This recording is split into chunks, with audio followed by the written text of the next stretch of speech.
Eric Pachman is an intentional investor out now on Epsilon Theory. You like that? You like that little Pac-Man thing? I'm pretty proud of that. We talked about how today he's running a company with three of his elementary school friends. Three of his elementary school friends. He's now running a company in his late 40s with today. Best friends all through their lives. Absolutely magical stuff.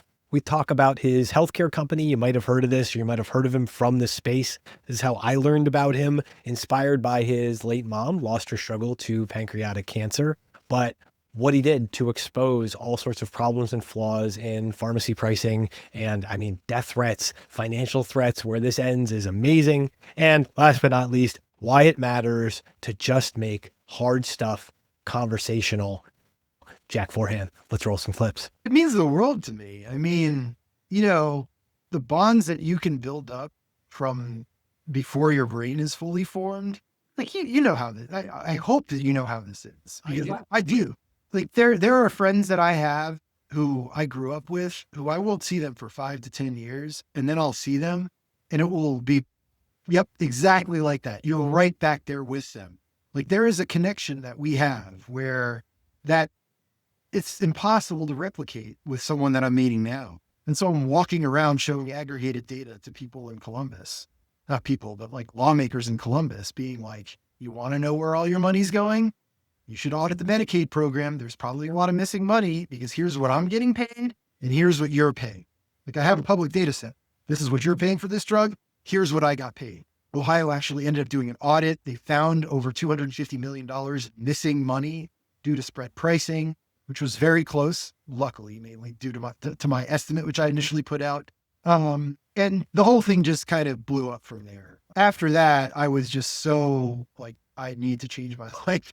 I need to, basically my mission at that point in time was I need to be okay dying whenever that point comes in my life. Like, I can't have resentment that I didn't live my life the way that I wanted to live it. I don't want to tell people what to think, I want to craft a story. I want to write in this narrative style selfishly because I really enjoy it. But ultimately, I want to use them as a case study for people to come up with their own views. Like, that's all that I'm writing for. Welcome to The Intentional Investor with Matt Zeigler, where he and his guests explore the intersection of investing and life, portfolio, and purpose. Nothing in this podcast is investment advice. Nothing in this podcast is advising you to buy or sell any security or to do anything with your money.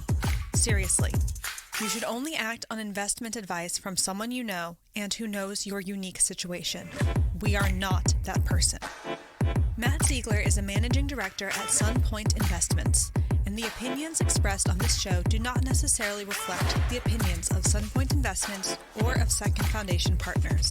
Securities discussed in the podcast may be holdings of Sunpoint Investments. You're watching The Intentional Investor right here on Epsilon Theory YouTube. Shoutouts to Persean, shoutouts to Panoptica. If you don't know, you better ask somebody. I'm Matt Zeigler. This guest today, let me take you back to a couple of months ago. The time machine, the DeLorean of my life. I'm on this data visualization kick. So let's say I'm searching for the Bobby Fishers of data, people who don't believe in psychology, they just believe in good moves. And of course, they want to show those moves. Somehow they want to depict, play in the opening like a book, the middle game like a magician, the end game like a machine. I love that quote. And I'm looking for that Bobby Fischer level ability in finance data and images that can tell this story. And that's where I find this guest.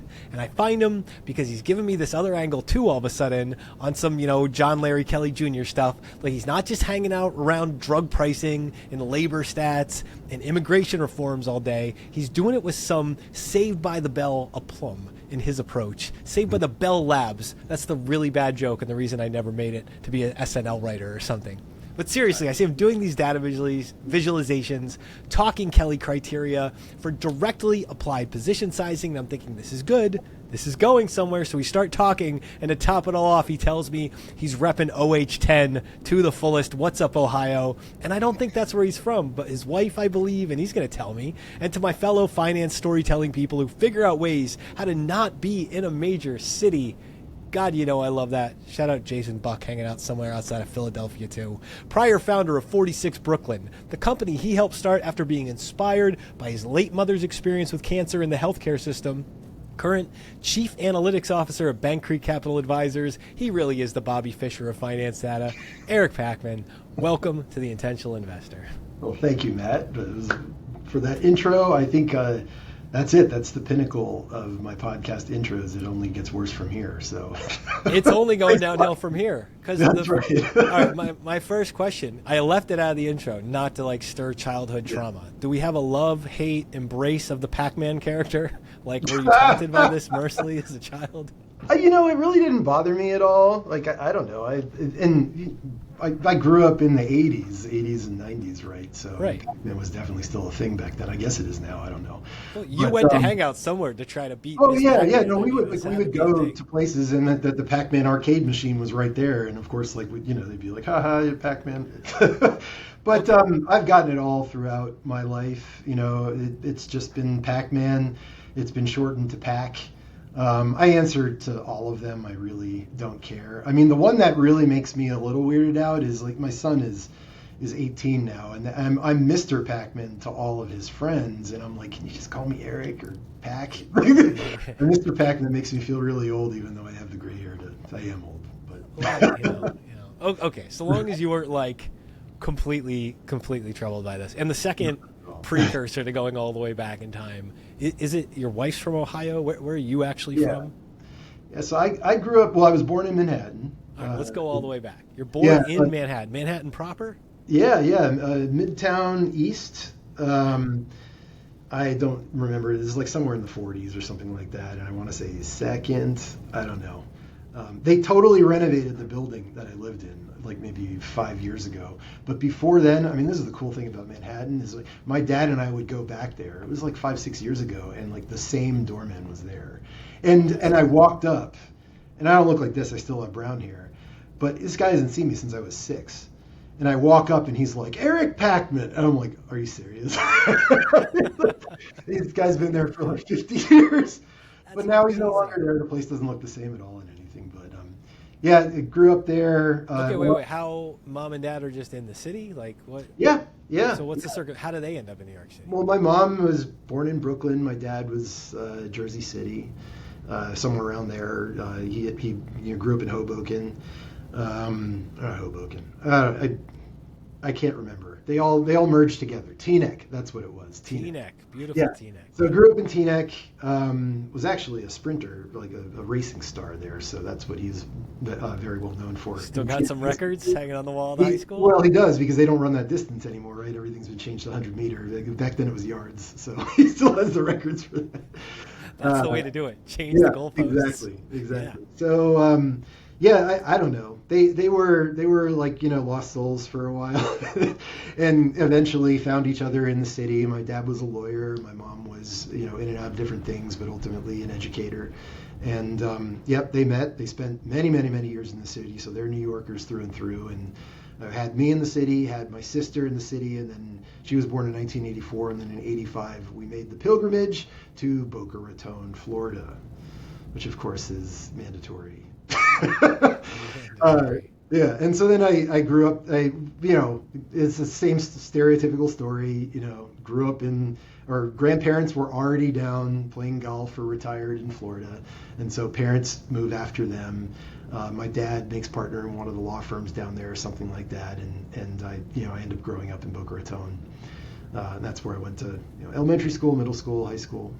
All right. Well, let's go to Florida. So how old are you when you make the move? You're still elementary school age? Yeah, I'm 7 years old. All right. So it's not you're old enough that there's some culture shock going to Manhattan to Boca. Yeah, but it's but young enough where I'm not scared at all. Cool. I wasn't my great uncle. He lived in New York for his entire life, and he was one of the guys in the rent control departments. He had a penthouse for $800 a month or something like that. And if you ever took him out of New York, even if he just traveled for a day out of New York, you'd never hear the end of it. So by 7, I had not become that much of a New Yorker where I was basically just cursing Florida. So I don't know. I made the transition just fine, I guess. So they get you down to Boca, and then what are you into as a kid besides playing Pac-Man? What are you up to? What are you interested in? What's young Eric care about? Gosh, that's a great question. Back then, it was so different than it is now, obviously. I'm going to sound like that guy. It's back when I was your age, you walked up the hill both ways to school or whatever. Yeah. No, but there was not much to do, right? So I would just hang out with my neighbors, and they had a couple good friends in the area, and we just go down to the park and we play basketball for hours on end, and then come home, and I was a latchkey kid, and basically just kind of took care of myself while my parents were at work, and that was just, back then it was not a thing. It was like, that's just what everybody did, right? I mean, there was no helicopter parenting back then, which I know a thing or two about now. But yeah. All right, basketball. Were you good at basketball? Did this continue? Terrible? No, it's not good at basketball. Who was your team? Who was your team as a transplant? I mean, the Heat. The Heat back then, yeah. But now I just appreciate really good basketball. Like, I mean, my team is the Florida Gators at the end of the day, but they're not a football school anymore, right? Yeah, so right. Put that aside. They are a basketball school through and through. So huge college basketball fan now, but back then, it was largely about the Miami Heat.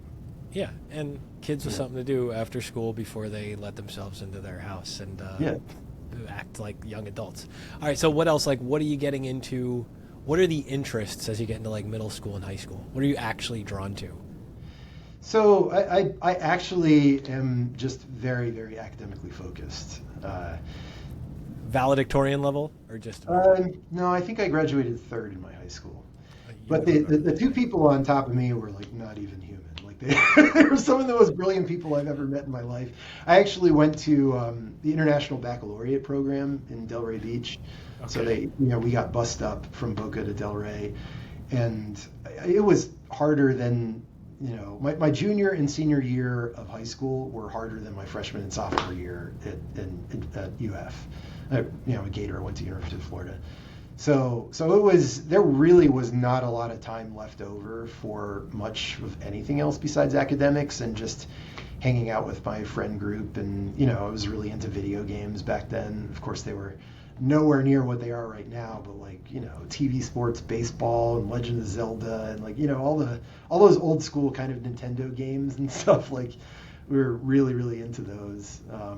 I'm forgetting some of the ones like on the computer that my best friend Andrew, who now is my coworker, my colleague, is the CIO of Band Creek. I met him when I was in third grade, and I would ride my bike over to his house, and we'd just play video games all night, and I'd wake up and ride it back, and I basically was like his adopted brother. I spent so much time at his house.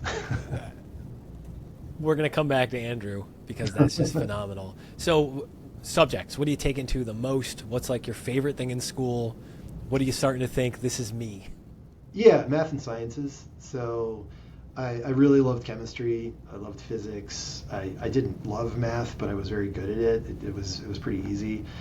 And I still remember the first time talking to my physics professor, and I was doing very well in the class.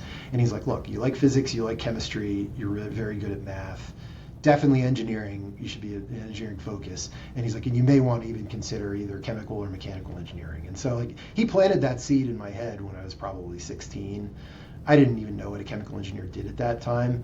But, and I don't know if I'm jumping too far ahead, but once I got to college, you didn't have to make a decision. Like now my son just applied, and he has to literally pick his major before he goes, which is wild that when you're 17 you have to pick your major. Yeah. What harm could come of that? Yeah, how could that not exactly, anyway? Right? Yeah. So I just applied. I knew I was interested in engineering, but I didn't have to declare in order to get accepted.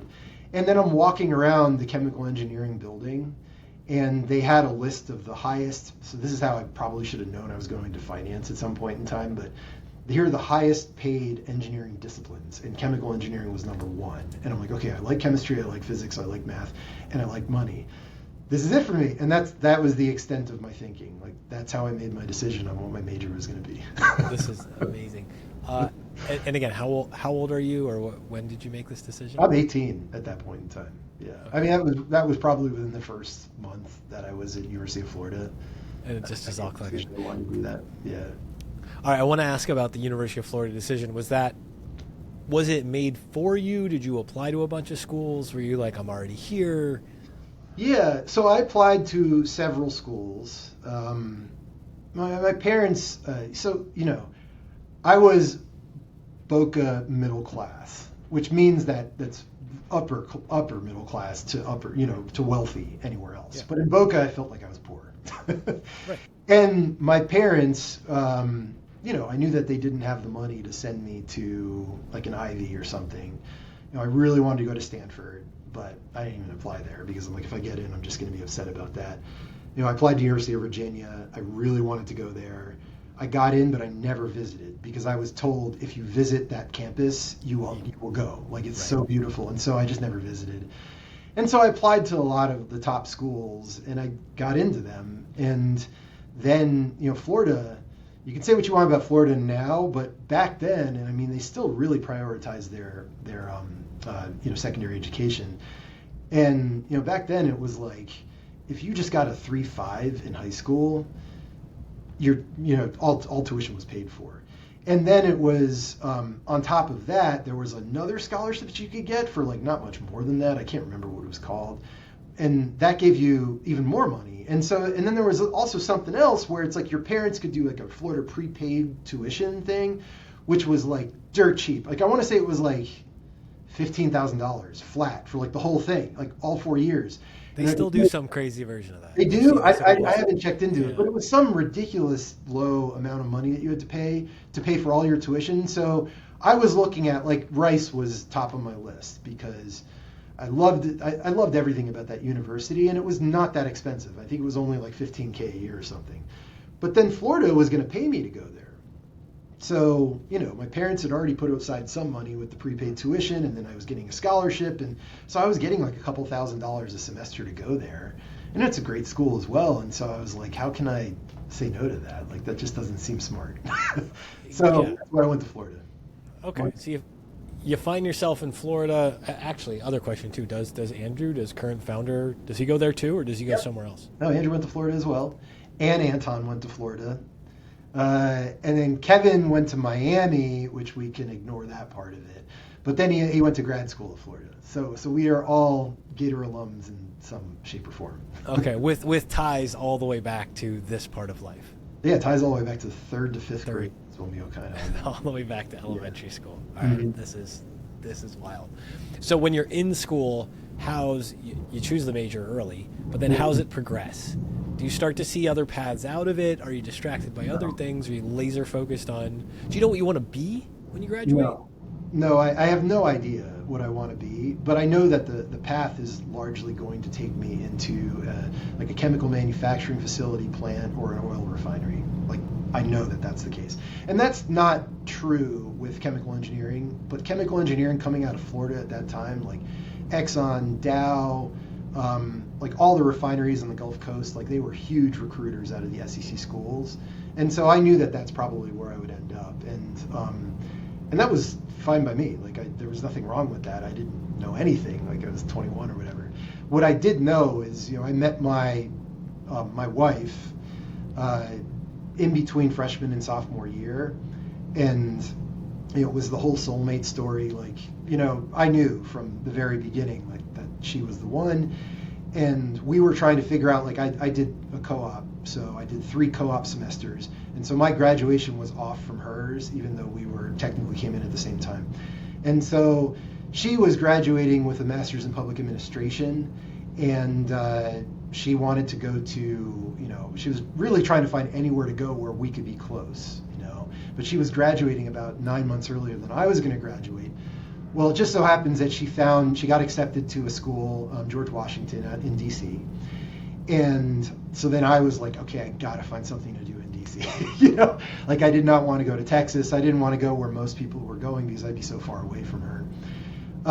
So I went to a career fair, and I had spent my time co-oping with Dow, and I loved Dow Chemical, but they wouldn't give me an offer for a year out, and I couldn't find anywhere to work in D.C. for them anyway.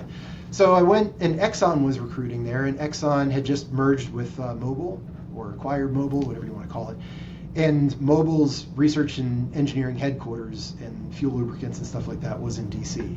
And so I went to them a year early before I was going to graduate, and I just forced my way in to get an interview.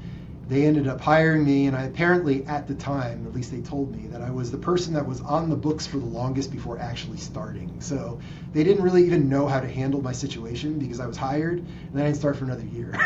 But it all worked out great because my wife was in DC for, fiance, whatever at the time.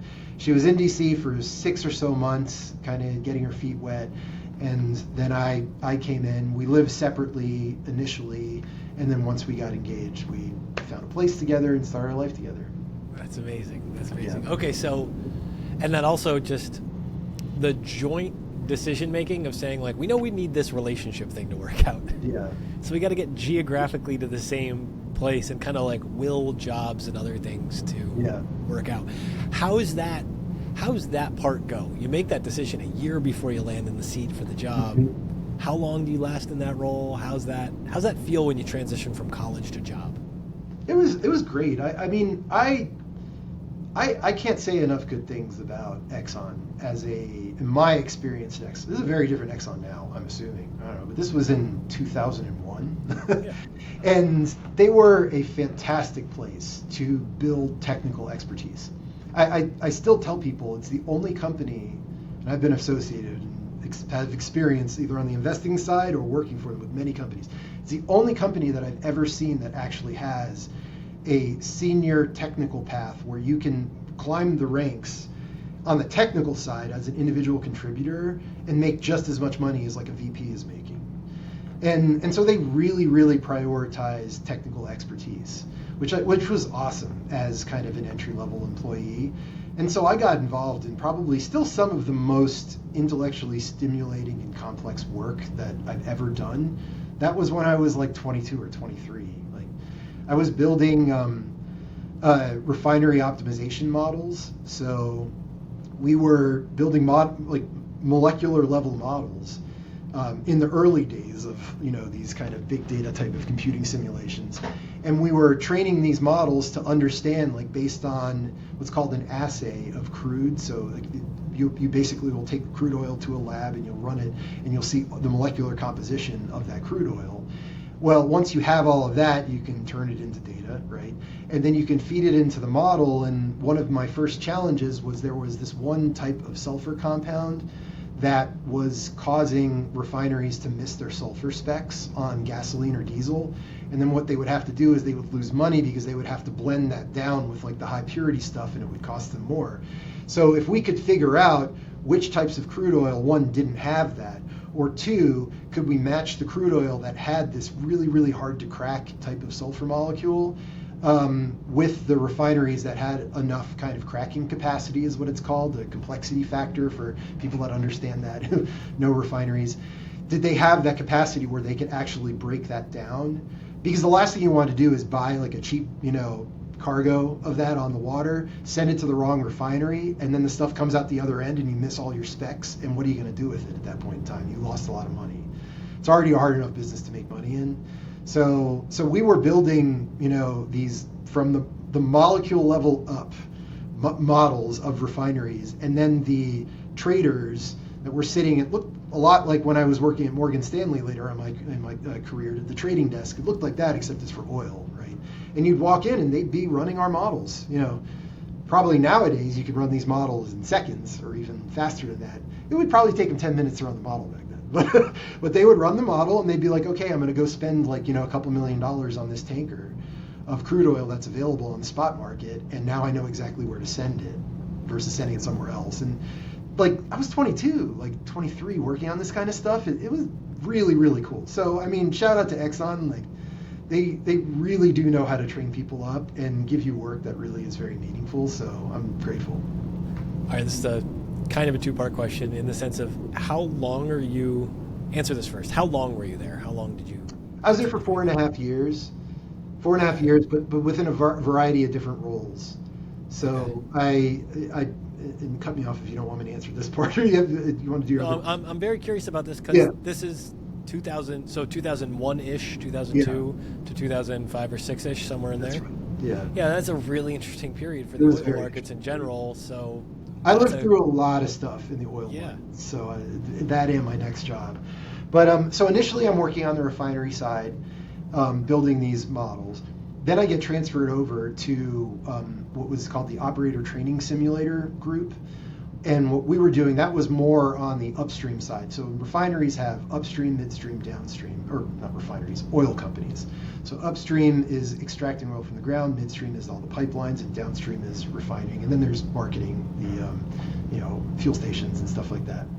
And so I get sent over to Nigeria, literally. I spent time on the coast of Nigeria in a town called Eket, and fly into Lagos and take another, little puddle jumper over to this town, Eket, which is pretty much owned by Mobil, building a training simulator for what was called a gas injection platform. So there's tons of oil off the coast of Nigeria, as everyone knows. The problem, which maybe people that are not familiar with the oil complex, is that when oil comes out of the ground, so does a ton of natural gas. It's called associated gas. And if you don't have a readily available market for that gas and a pipeline infrastructure in order to get it to that market, which, think of Nigeria, the market is not there to consume massive quantities of natural gas for energy, then what do you do with it? Well, what they had been doing with it, and I can't even explain this, but I'm sure you can find it on YouTube, is there is a massive ground flare. So if you go down to, the Gulf Coast, the chemical coast, you'll see these little flares of them off-gassing, right? And you have to burn it, Well, there was like a pit, like a giant open pit in the ground with a fireball coming out of it. That's what they were doing with all the gas. I don't remember this exactly, but someone told me that it was enough gas to power California or something, each day. It was ridiculous amounts of gas that we were just getting rid of.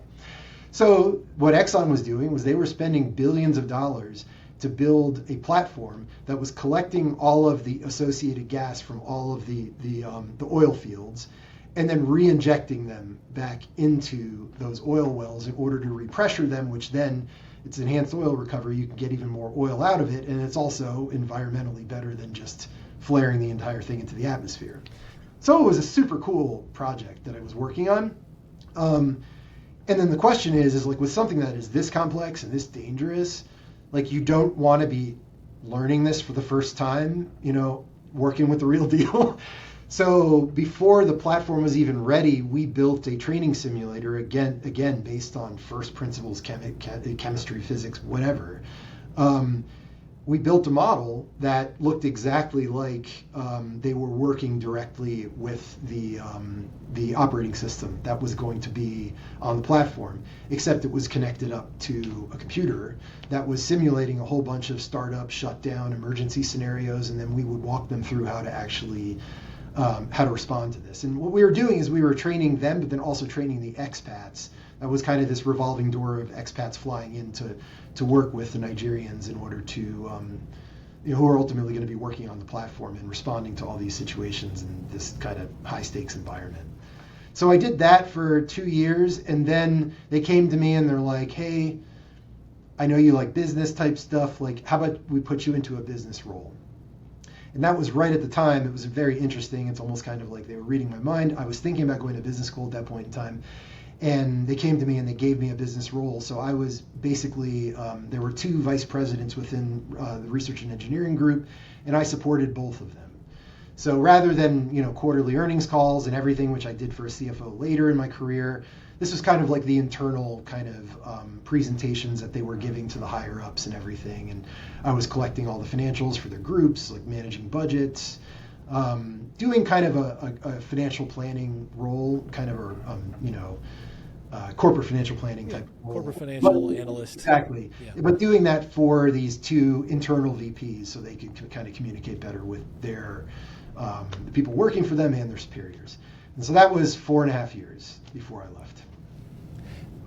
Did you, that exposure when you moved more into the money side from the science side, was it exciting because it was new? Was it like, oh wow, I never knew this existed? How'd that hit you?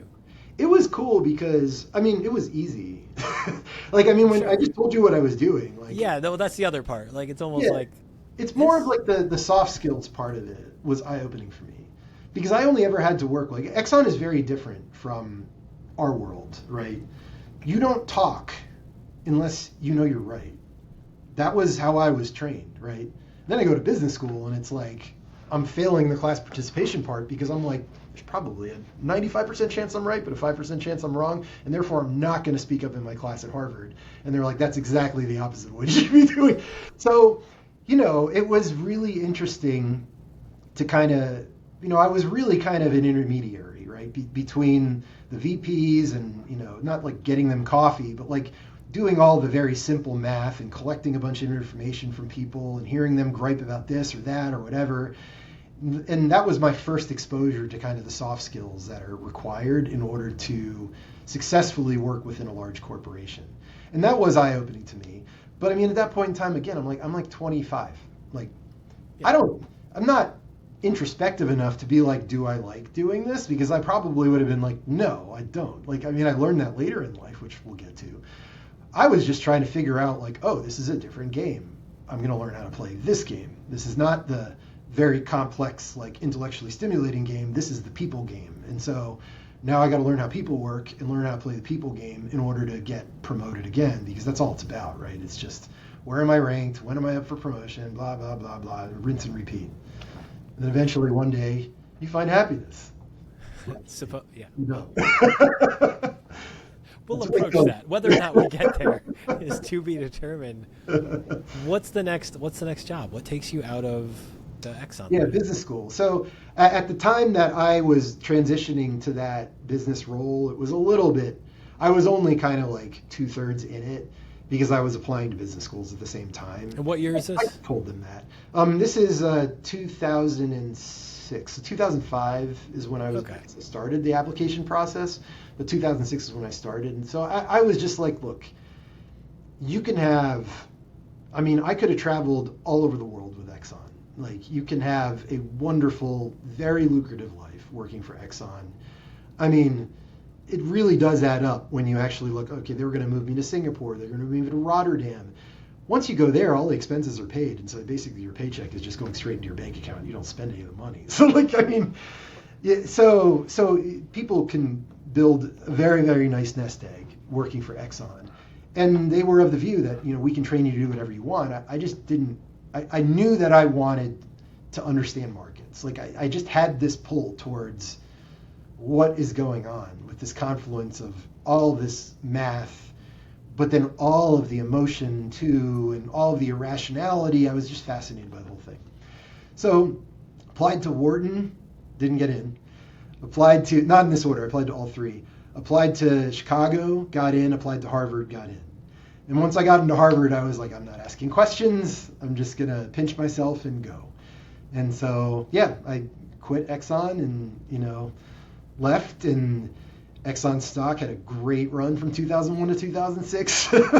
And so that was wonderful. I mean, like they did a great company match. And so I was pretty, doing pretty well for 26, 27 years old or whatever, going to business school. I sold my house in 2006. That paid for 1 year of grad school with the proceeds. So that was nice. So I didn't come out of Harvard with a lot of debt. So, but yeah, and then the transition to Harvard was a mess for me. Where are you geographically located, and how does the decision to leave Exxon and go on the academic, like how's that conversation go with your girlfriend, fiance, wife, whatever she is? Oh, she was like, yeah, sure. I mean, she was working for the GAO at that point in time, the Government Accountability Office.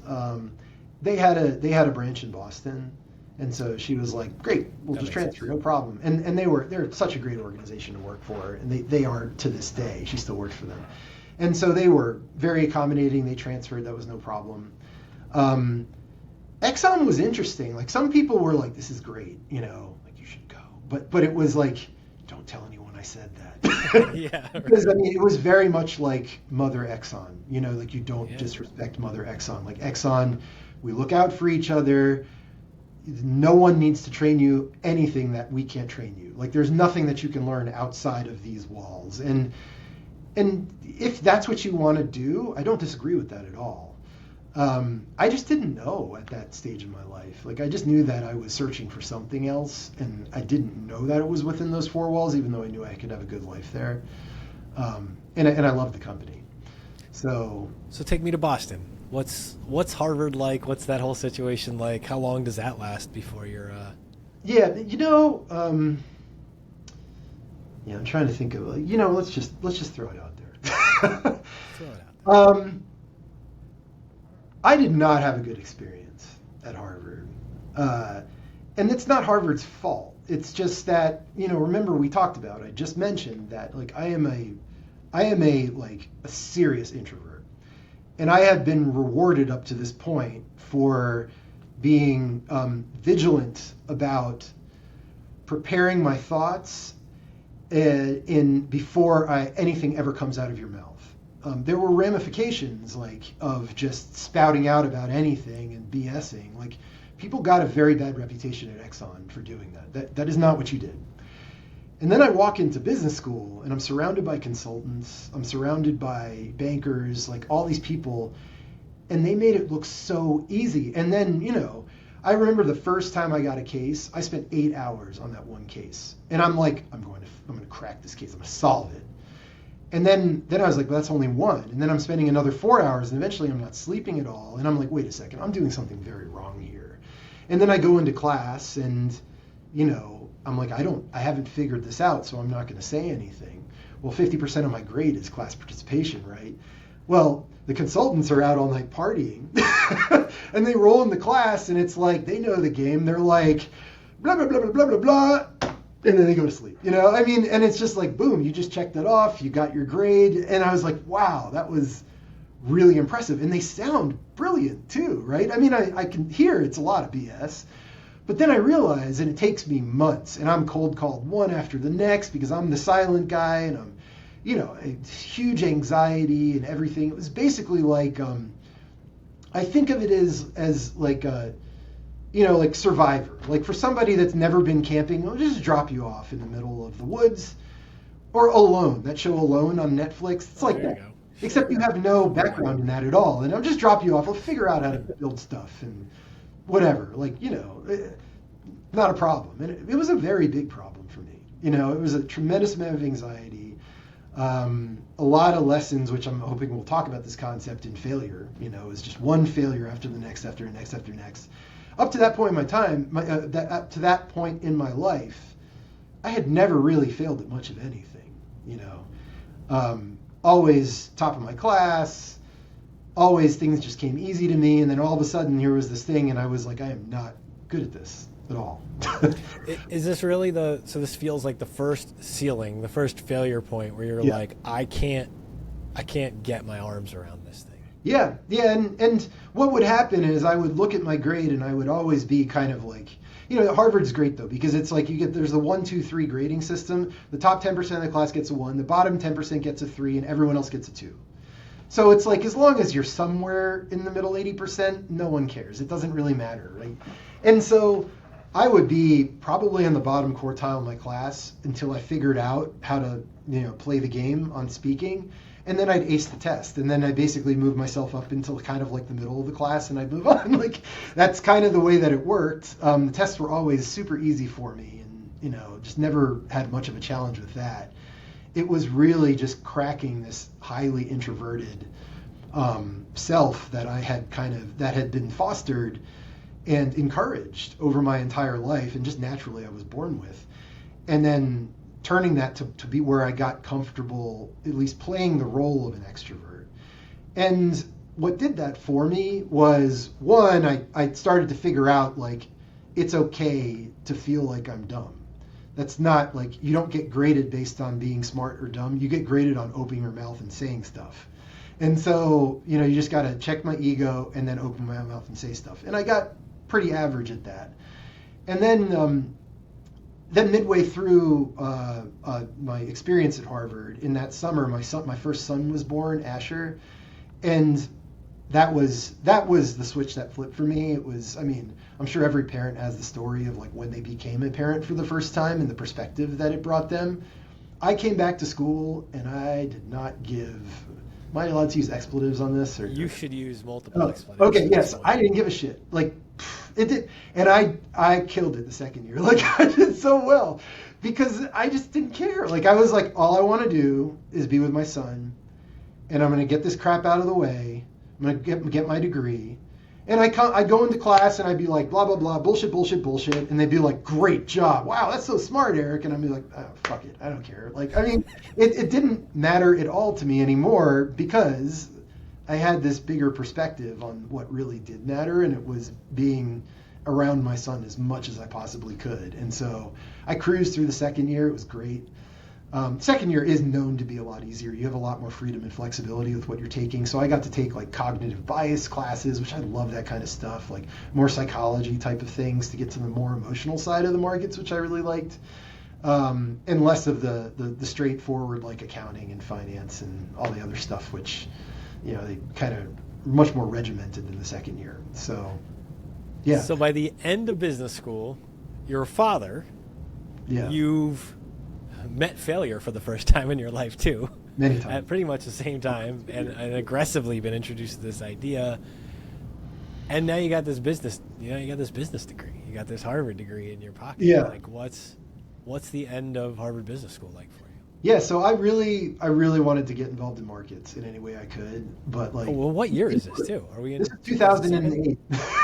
2008. A good time for markets, right? Yeah. So I desperately wanted to get involved. Like that's why I went to business school. I knew I wanted to be there. I didn't want to go into consulting.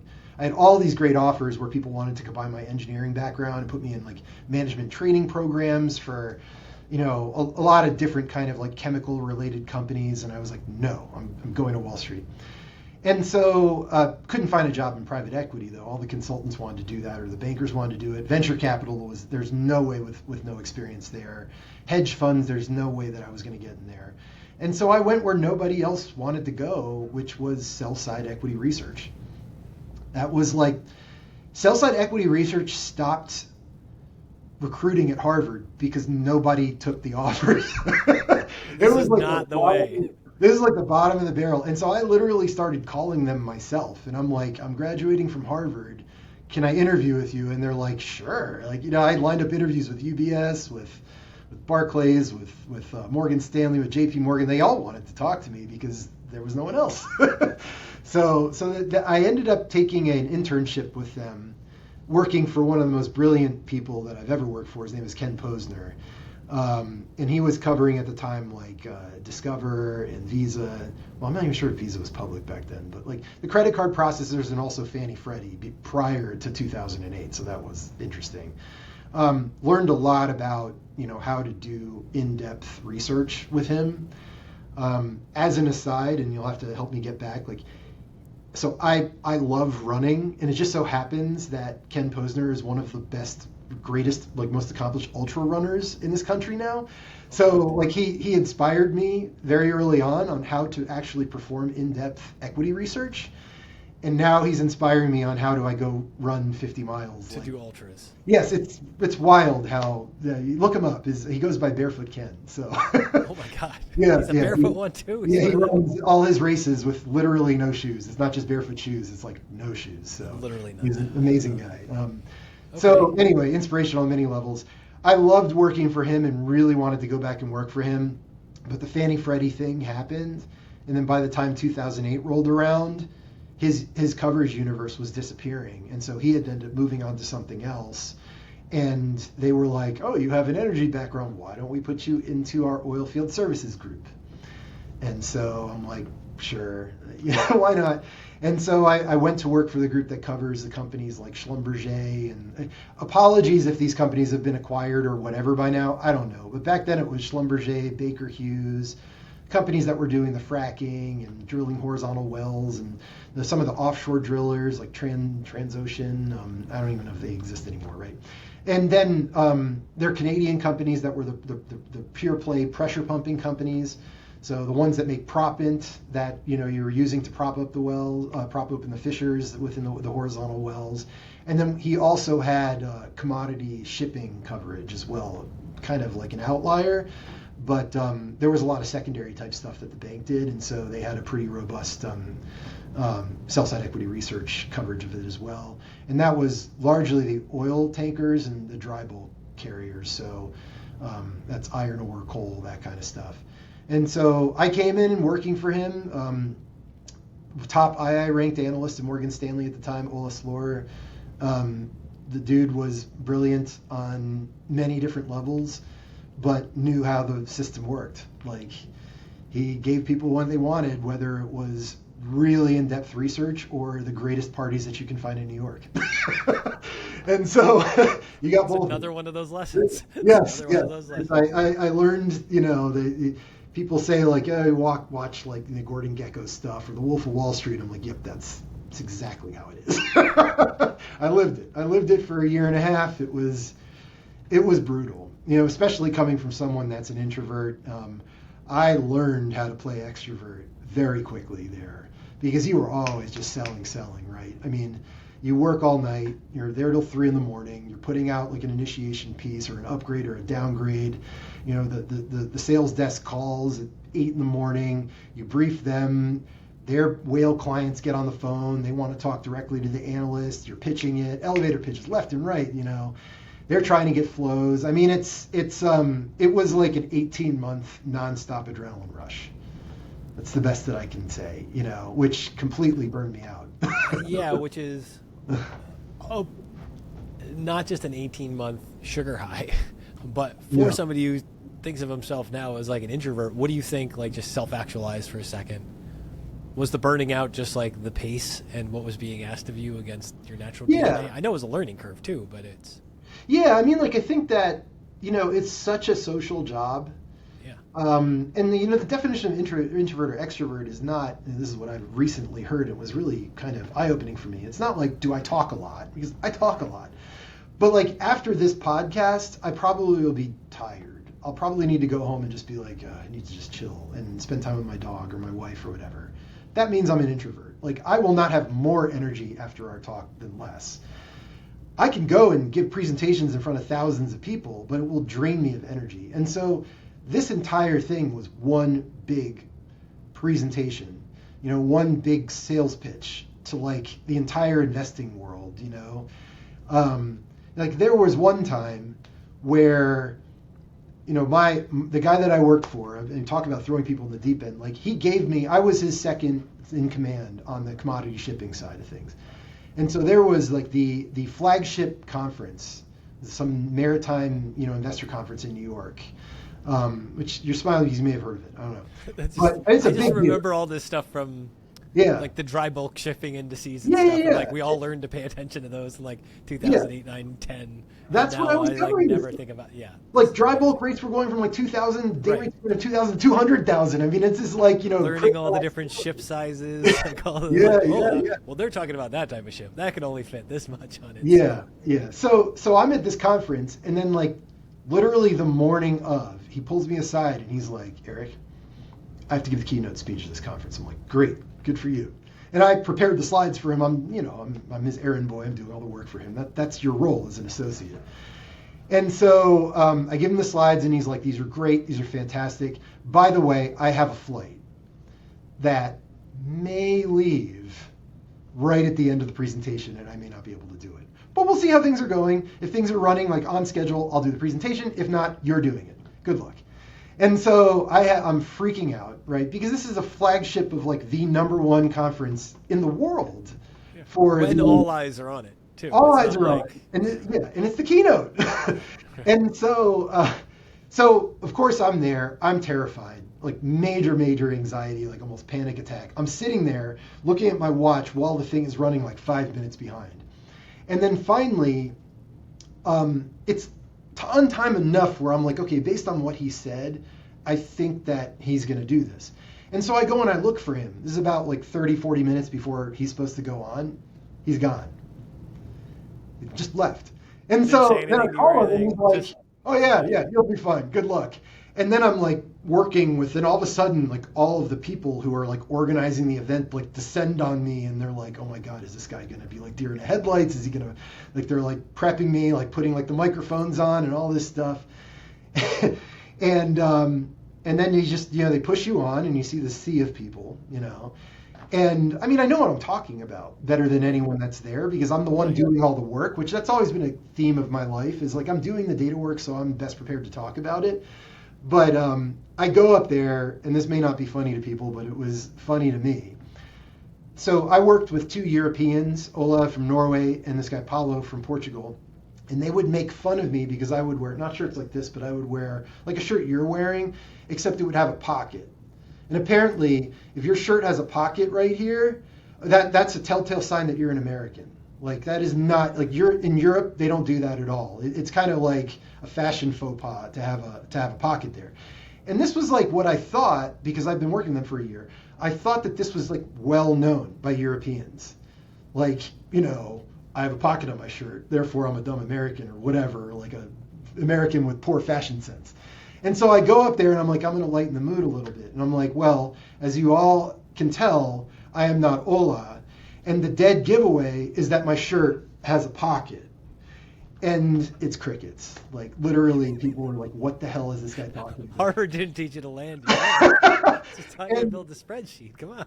And I looked at them and I was like, it was this moment in my life though that was really important, because I looked at them and I started laughing and I'm like, screw this. Like I'm just gonna have fun with this. It can't go any worse than it already has. Yeah.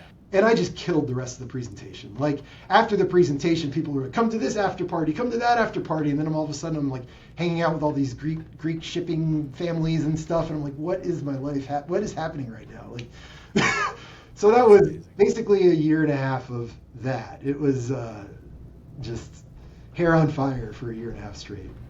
What comes after that? What takes you out of this business? Yeah. So there was an earnings season where, again, remember, we had Oilfield services and we had shipping. So altogether, there were like 50 companies that we're covering between a group of 4. And the vacation schedule, so obviously if you know anything about Europeans, they love their vacations in August. July, August, or whatever. Well, the early part of August, that's earnings season, right? And so Ola is like, okay, I'm taking this week. Paulo, you can't take this week. So because one of the two of them, they're the two seniors, right? So one of the two of them had to be there in order to cover everything. And so Ola's like, we all had ironed it out. Ola was going to go on vacation that week. Well, a week before, Paulo was like, whoops, I booked that week too. And so they both leave the same week, which is, I think I have 35 companies that report. And so remember, for anyone that's, listening to this, that's worked on Wall Street as a sell-side analyst, and you're covering 35 companies, you're updating models, like every model needs to be updated.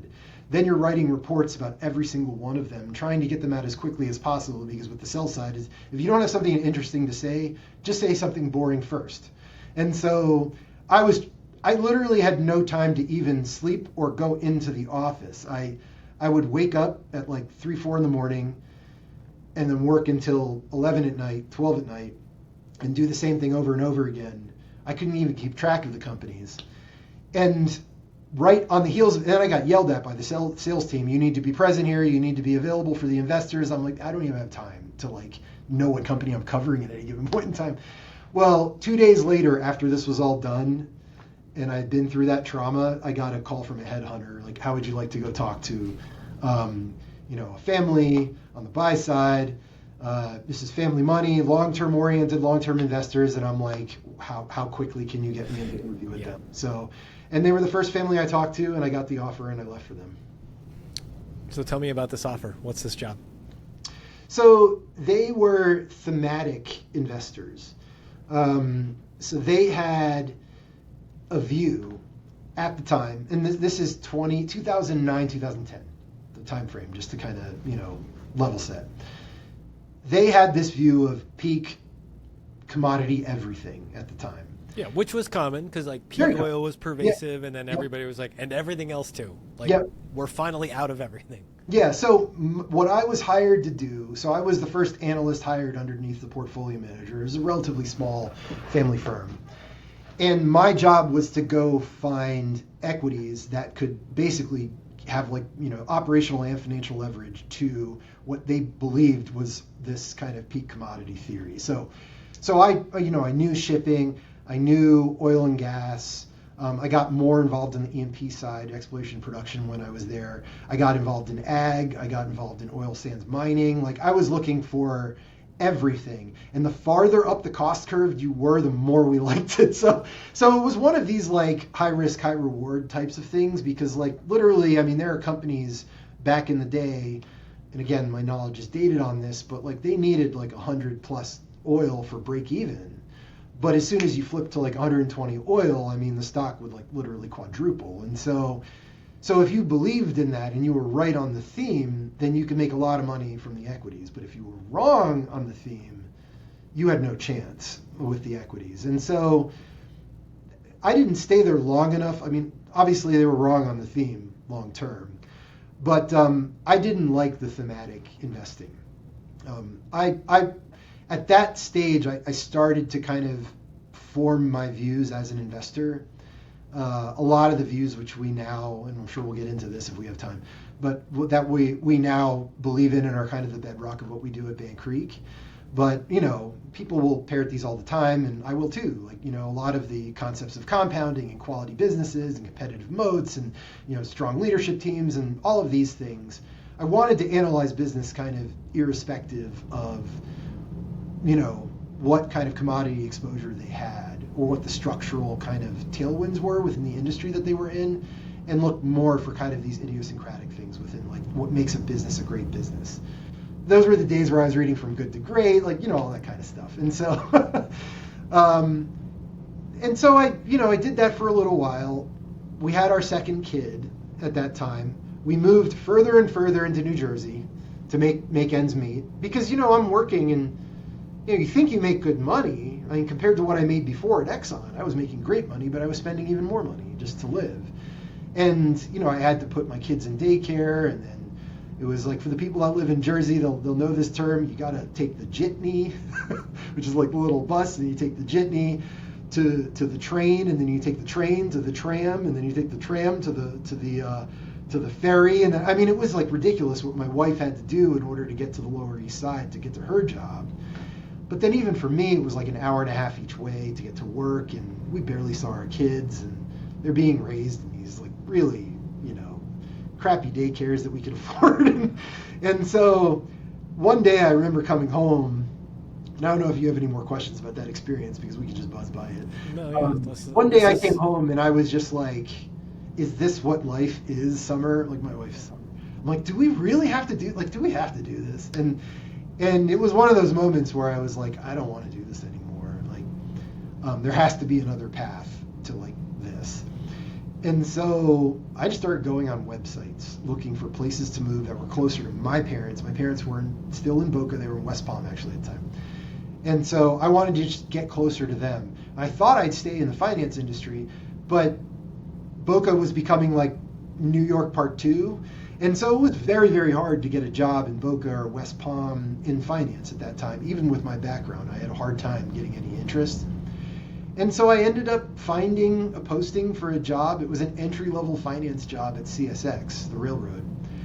And it was for, you know, corporate financial planning, doing kind of all the budgeting, all the forecasts, the outlooks, you know, kind of aggregating from across the company, and then ultimately reporting it up to the VP of Finance and then to the CFO. And I still remember, you know, going through the interview process. They were like, "This is awesome," because I knew a lot about oil too. Yeah. This was in the early stages of crude by rail, and they're shipping all this stuff into the Marcellus shale gas play. And they're like, "What's going on? Like, why are they taking all this pipe in?" Yeah. Like they didn't know at the time, and so I basically spent my interview telling them what was going on in their business, and so they were like, "This is great. How quickly can you start? Want this job?" Yeah, and I'm like, "Yep, I want this job." Yeah. Like I'll take, you know, a 40% pay cut. I don't care. Just get me out of, you know, what I'm doing right now and get me down to Florida. And so they're like, "Great, but we really need you here for year end." And I was like, "You don't understand how Wall Street works, do you? Like most of the money that I get comes after year end. Comes then. Like that's when it comes." And they're like, "Yeah, but we don't have enough, you know, hands on deck. Like if you really want to start this off on the right foot." In hindsight, I'm kind of pissed that they did this, but like, if you really want to start this job at CSX off on the right foot, we would really appreciate if you started in the beginning of December. And so I'm like, "Okay, fine, I'll do it." And so I went to my employer and I'm like, "I'm leaving."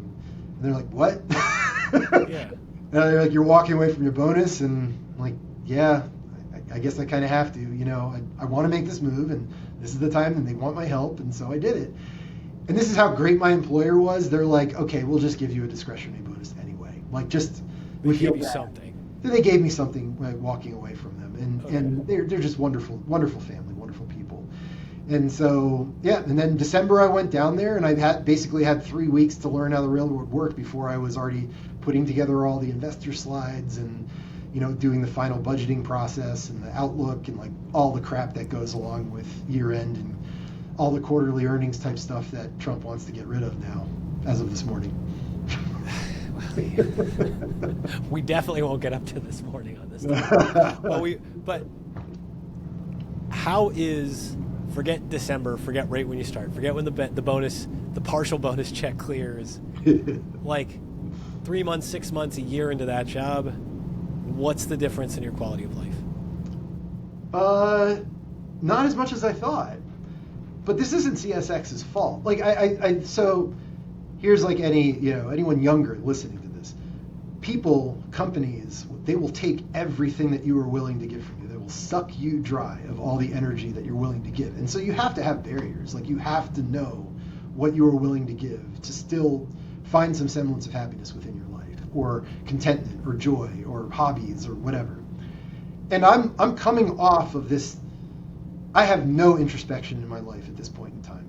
I am basically working around the clock at Morgan Stanley, working or thinking about work all the time, because that's what you're supposed to do working in New York City. If you're not doing that, you're behind everyone else. You're lazy and And then I go down to CSX and I bring the same mindset into working for CSX.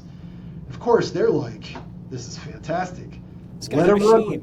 Yeah, we just hired 3 people. Go. Yeah, I'm like writing white papers. I'm doing every extracurricular thing you possibly could. I'm giving presentations to operating groups about crude by rail.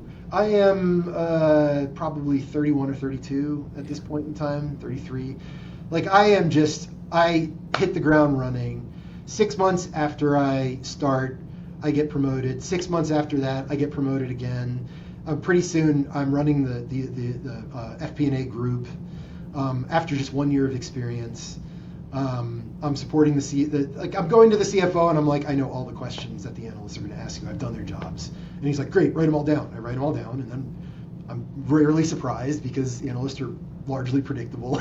I mean, they're all playing the same game, right? Yeah. And so it was, I never let up.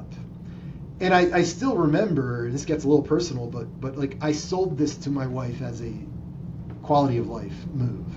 Right. And then I got down there and I'm like, okay, but this is like, it's for the first 6 months, I got to make a good impression. And then you get promoted. And it's like, well, now I'm in a new role. I got to make an impression. And then now I'm the director. Well, now I'm a director. They're not going to promote me to executive director. They're not going to promote me to this unless I do this. And there was always an excuse to do more. And if you don't have enough internally generated self-confidence, which I didn't have at the time, it's not taught at business school. then you are waiting for the VP to come in and pat you on the back, or like the CFO would come by me and be like, Eric, great job today. And that's all I needed to basically run through another brick wall for him, And it just, I was an addict, I've said it before, achievaholic. I think a lot of us are like that, but I was that, and then some. And I didn't know how to get myself out of it, because it's just like accumulation of wealth or status or titles. Like there's never enough. Like what billionaire has come to you and has been like, I have enough now? If we had that problem, we would not be in the shape that we're in as a society today, because all our billionaires would be like, I have far too much money. Let me provide all these social programs and give all this money back. But you could always have more billions. And that's the case with everything, That's just how our brains are wired, until you consciously try to step back and have awareness of that process and realize that it doesn't lead anywhere good. So CSX, achievaholic train, full speed ahead, times a multiple. Look at all these train puns that we're putting in here. Yeah, you're just extra Aussie. You're going off the rails on this one. Where does it take you? You see, yeah, this is how we're doing. Yeah. Well, so this is actually where I kind of do a little bit of a pivot within CSX. So they learn about my operational background from Exxon, and they're like, great, well, we want to groom this guy. And so we're going to take him and we're going to move him from finance and move him into operations. And so they put me in charge of the capacity modeling team. And this was the first time that I got exposure to the complexity theory of the railroad, of like this butterfly effect that is the railroad. And it's honestly one of the most fascinating things I've ever studied, of how like you can miss an on-time origination out of one place and then have a traffic jam, 1,000 miles away. It's just fascinating how the railroad works, because it's like the traffic network without any resets, right? I mean, because everything is like literally stuck to the tracks, right? You can't like just clear off the road or reset the air traffic network or anything. It's much more difficult than that. So problems just tend to compound and compound and compound. And so they sent me over there and they're like, well, do the modeling to figure out where we should expand capacity. So where should we build a siding? Where should we increase the capacity of a yard and everything? Because there is this this mistaken perception back in these days. This is like the time frame was like 2012, 13. And I think this was across railroads in general, that CapEx was free money. It's just, it wasn't baked into the LTIP. It wasn't baked into any incentive. Investors cared about operating ratio. That's all they cared about. They didn't care about the capital you're spending. And so I'm coming from Wall Street and I'm like, this capital is like even more important than your operating expenditures, right? And so like this really matters. Like if you're looking at any ROI, ROA type of calculation, like you can't just look at this as free money, but it was looked at like free money. And so there was a lot of gaming going on. I'm not going to say gaming, but like when it was kind of like on the fence, is this an operating or capital expense? It always went to capital, like that kind of thing. And so I started, and I'm not saying I was the only one that was starting this, but I started to say, okay, I know my job is where should I put capital, but have we ever thought, why don't we just optimize this network for what the asset is rather than trying to change the asset? I come from the refining world. It's like you don't take that type of crude oil with the really high sulfur and try to shove it through and then are like, well, let's just build like a new catalytic cracker and a new coking system or whatever. It's stupid. Like you would never do that. But on the railroad, it's like, we want to run a long train because long train saves on crews. But then when the two long trains meet and the siding isn't long enough to park the long train, what happens? Like the people who are operating are like, this is a bad idea. But when you're sitting up in your ivory tower, you don't think about these things. You just think about the story that you're selling. So I started building Tableau models of the network. And this was my first introduction to the data visualizations, which now have grown into what Bank Creek is doing. But they're far more complex than what I'm doing right now, to actually show and map out animations of how congestion pops up in different parts of the network, because you can just look at every segment of the network and what the average speed was of the trains and what it should be for that segment of the network. And you can see where the congestion is popping up based on the schedule you're actually trying to run. And I was advocating, and a lot of people, like Hunter Harrison at the time was doing this, like he was the big name in precision railroading and everything. But I was advocating, like, let's not try to change our network. Let's just try to run the network as efficiently as we can and cycle our assets, spin our assets as fast as possible. And then cost will come out that way, like a more indirect way of costs coming out. We won't need as many cars. We won't need as many locomotives, crews. Like, because you have to think about it, the railroad needs to be fixed too. So like the engineering needs track time in order to like repair the track that's breaking down every time you're running a train over it. And so if the trains are all over the place and they're not coming through at the right time, when is engineering going to get on there to fix it? The whole thing just compounds in a very negative way. Predictability is the name of the game in railroading. You have to be on time at all costs. And I was very frustrated in that. I just advocated for this, and it was always like, you're just like a nerdy finance data guy, and yeah, I know they're grooming you for whatever, and you can go do whatever you want on the financial side, but don't tell me what to do. I've had 40 years of railroading experience, and you're not a railroader. And they were right. And so, but I'm like, I also know that this isn't working. Like, I mean, I know that when you have two long trains that you're trying to meet, and this siding doesn't fit it, You don't make the siding longer. Like, that's not the thing to do. Like, I don't have to be a railroader to know that. It's common sense. And so I was getting frustrated at the point in time where they moved me over. This maybe was punishment. They moved me into being the assistant chief engineer, responsible for like a $2 billion maintenance capital budget. And I actually had to go over, and I had teams of people that I was responsible for managing that were they were sending sound waves into the rail and looking at the internal condition of the rail to understand how many defects were in the rail. And when there's too many defects per whatever square unit or whatever, then you actually have to put that on the high priority list of chopping it out, replacing it, and re-welding it. We had to figure out where to put new ties and all this kind of stuff. And so I really got to see the railroad from the other perspective of the people who are fixing it, like the ones that are cleaning up the mess of the people who are making all the money, right, who are actually moving the traffic, which that was an intense job. Like, we're talking about 5 a.m. morning calls, spending most of the day out on the railroad, traveling around, staying in roach motels. Like, it was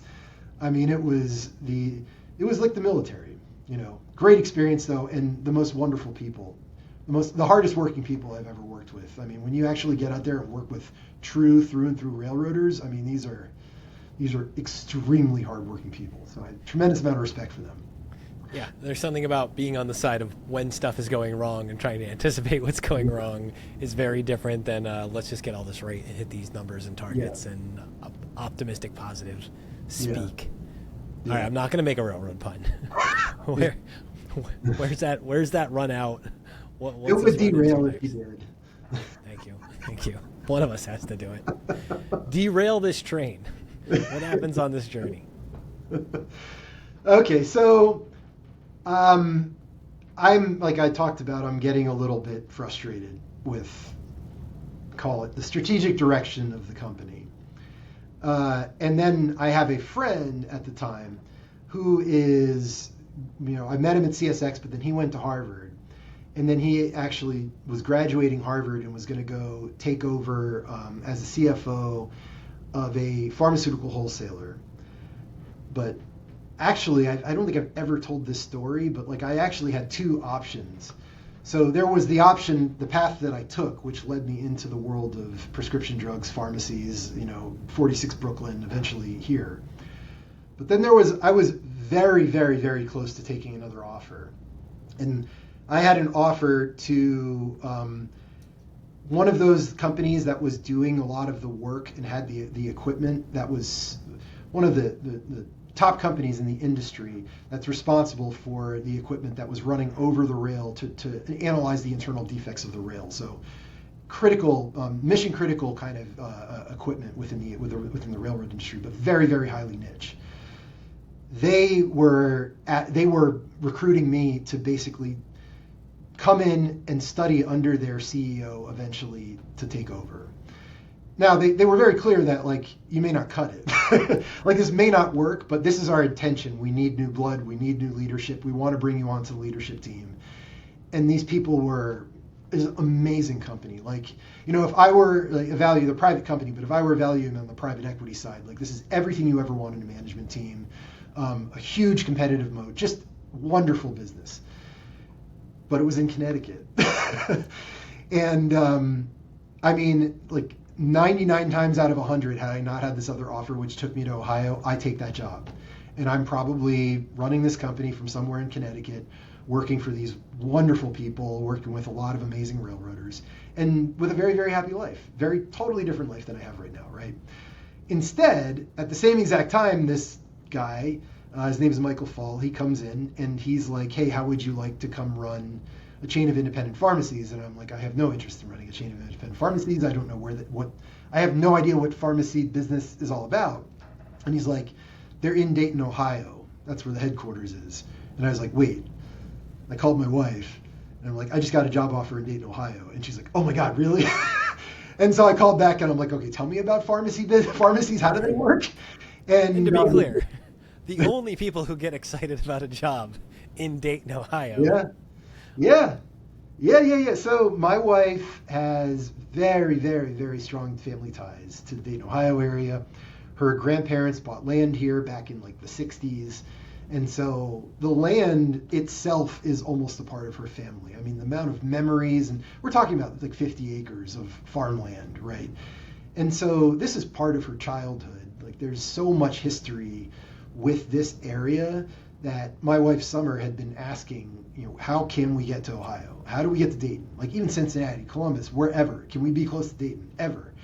And for the better part of 10 years, as I'm dragging her around from one city to the next, from Boston to New York to Jersey to Jacksonville, eventually she gives up hope. She stops asking until I get this call out of the blue to go to Dayton. And I'm still looking for how do I climb to the next rung, right? So it wasn't a completely selfless move. I had the opportunity to take over as the president of the retail pharmacy chain. And so I'm like, great, I get to call the shots. If I were calling the shots at CSX, I would do this differently. I'm frustrated because I'm not. Well, here I can call the shots. I learned the hard way that that's not really how it works. But but that's another reason why I really wanted to take over this business and just be able to make a lot of operating decisions, strategic decisions, see if I could kind of, make all that work out. Well, I had no clue what the pharmacy business was like and how absolutely terrible it is. I mean, I've talked about this on many pharmacy podcasts. Pharmacists get it. Like, no one goes into pharmacy anymore to make money, to actually own your own pharmacy. It is a labor of love. You have to enjoy serving your patients. You have to enjoy those relationships. And those relationships, and I've seen it with like the mom and pop community pharmacies, they are very, very strong. They are real, meaningful healthcare practitioner-patient relationships that in some cases span generations. I mean, it's amazing to watch them. It warmed my heart. But the business just sucks, like through and through. Like it's the only business that I've ever been exposed to where there is no control over your margin. You're squeezed by the wholesaler on your cost, and you're squeezed by the PBM, the pharmacy benefit manager, on your revenue. And you can figure out ways to game it. Well, what if I switch out this drug with that drug and get creative with this and that? But then all of a sudden you're migrating to like, how do I play the arbitrage game where the rules are artificially being set up by these two monsters on both sides of me? And then I don't even know why their algorithms are doing what they're doing, but they have so many variables to play around to like basically engineer their profit. Trust me. And if your whole business is taking care of your people, that's really hard to manage those relationships when you're trying to play that arbitrage game. So I'll give you one example. Like I'm learning this all through the data. I don't know anything about pharmacy. So I'm looking at every individual script, trying to prescription. Script is like the term they use. Sure. And so I'm looking at every prescription. Yeah. And so like one of my pharmacies, I'm like, okay, this is a profitable pharmacy. It's great. We're small. We do 2,000 to 2,400 prescriptions per month. That's a very small pharmacy. Used to be you could make money with that. Can't really anymore, right? So I'm looking at it, I'm like, okay, we make a living wage. I can pay the pharmacist. Maybe there's a couple $1,000s in profit per month. Not a lot, but at least I don't have a problem child in my hand. Well, all of a sudden, 1 month, we flipped into the red. So I'm making several $1,000s a month at this pharmacy to losing about $1,000 a month. And I'm like, what happened? And then I go and I look, and it turns out that they have one patient that takes one obscure generic drug that we just randomly, again, through no doing of our own, can buy for like $200 from the wholesaler and sell for like $7,000 to the PBM. And so I have one prescription out of all the 2,400 that is responsible for all of the profit for the entire pharmacy. That's the pharmacy model. That's how it works. And so this is my frustration with the whole healthcare talk. Any lobbyist group that supports pharma, that supports PBMs, whatever, you can do like a sample of 95% of everything and you will not find anything that's working wrong. But all the money's being made on the tails.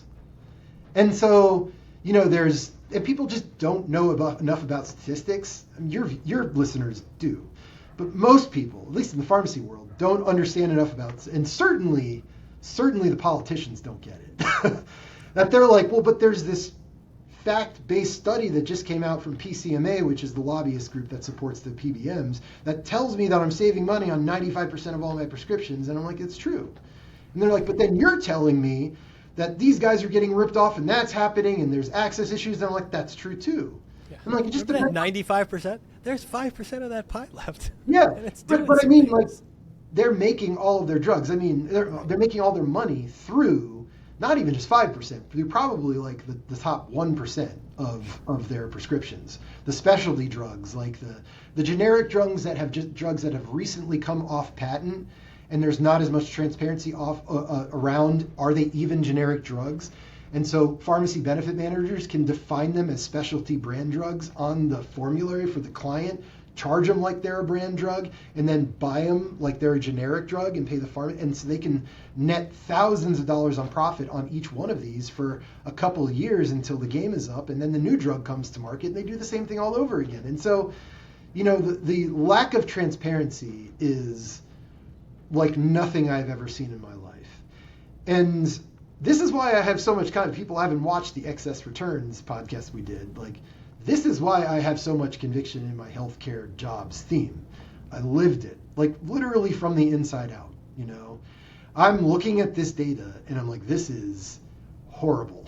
Like, this is so wrong in so many ways, and all legal because it's all protected by contracts that we are forced to sign because you have this highly skewed relationship where you have a PBM that has 100 million lives and a teeny tiny little pharmacy with 2,400 scripts. And if I want access to their 100 million lives, I have to sign the contract, even if it's like they have you over a barrel when you're doing it. So I'm seeing all of this and I'm like, where is the recourse? Like, you know, randomly our profit dropped overall for the entire pharmacy chain by 40% in 1 month. Well, I narrowed it all down to basically one payer, Medicaid. You know, Medicaid, which was being run by Caremark, which is CVS at the time, which they basically had a pseudo monopoly within the Ohio. And as soon as they gained that monopoly, they slashed everything that they were paying the pharmacies. They created artificial drug shortages, especially on a drug called generic Suboxone, which is an opioid treatment drug. There was like about a week to 2 week period in the state of Ohio where you could not buy it at like a Walmart, a Target, any of those places, because they were losing hundreds of dollars on each script. And so they just said, we will not dispense this anymore to people that were addicted to opioids. We kept doing it. But I mean, I'm getting yelled at by the family because we're losing money hand over fist before this finally became, you know, got reported to the news, and then they made a big stink of it and they finally changed it back, and then they just went over to the next drug and screwed with that one. And so, you know, I'm putting all this together, and like literally I have it on my laptop because it's all protected by confidentiality agreements, and so I can't send it to anybody. And so I'm walking around showing aggregated data to people in Columbus, not people, but like lawmakers in Columbus, being like, you want to know where all your money's going? You should audit the Medicaid program. There's probably a lot of missing money because here's what I'm getting paid and here's what you're paying. Like, I have a public data set. This is what you're paying for this drug. Here's what I got paid. And then I showed them example after example, like multiple different ways of looking at that, until we finally got the Columbus Dispatch to pick it up. They ran a series of, no joke, over 100 articles on how broken all this was. It made national media. The Ohio actually ended up doing an audit. They found over $250 million in missing money due to spread pricing, which was very close, luckily, mainly due to my estimate, which I initially put out. And the whole thing just kind of blew up from there. And now, you know, here we are years later, and we've seen what's happened to the pharmacy benefit managers, to the insurance companies. Like, this is like kind of a known game that they're playing, but they've just shifted to other games which are even more obscure. So post the $250 million found and all this other chaos, what happens next? Like, how long do you last in the pharmacy job? Well, I'm still just, I'm spending all of my time trying to figure out, like, you know, it's like one step forward, 10 steps back. Because like, we'll make kind of an operational change, or we'll make a change to our inventory management system. We built our own custom inventory management system and really tightened up on our inventory, improved our cash flow. And then the next day our margins would get cut because of something a PBM would do or the wholesaler would do. And I'm like, how much longer can we do this? Like, there's only so much, you know, low-hanging fruit here. And you can't, when you have a fundamentally service business where the only edge that a community pharmacy had was the relationship that in some cases spanned decades, I'm not going to go in there and just lay off technicians. You know, you're killing the only thing that provides you with any differentiation. So I started to get pretty, bearish about the whole thing. And I committed as much as my time to it as I could. But at a certain point in time, I went to the owner and I'm like, look, I can't save this place. Like, there's only so much that I can do. I'm not sure that I'm the person you need. And by the way, I'm sitting on databases, which by this point in time, I'd connected a lot of the databases that became the beginning of 46 Brooklyn.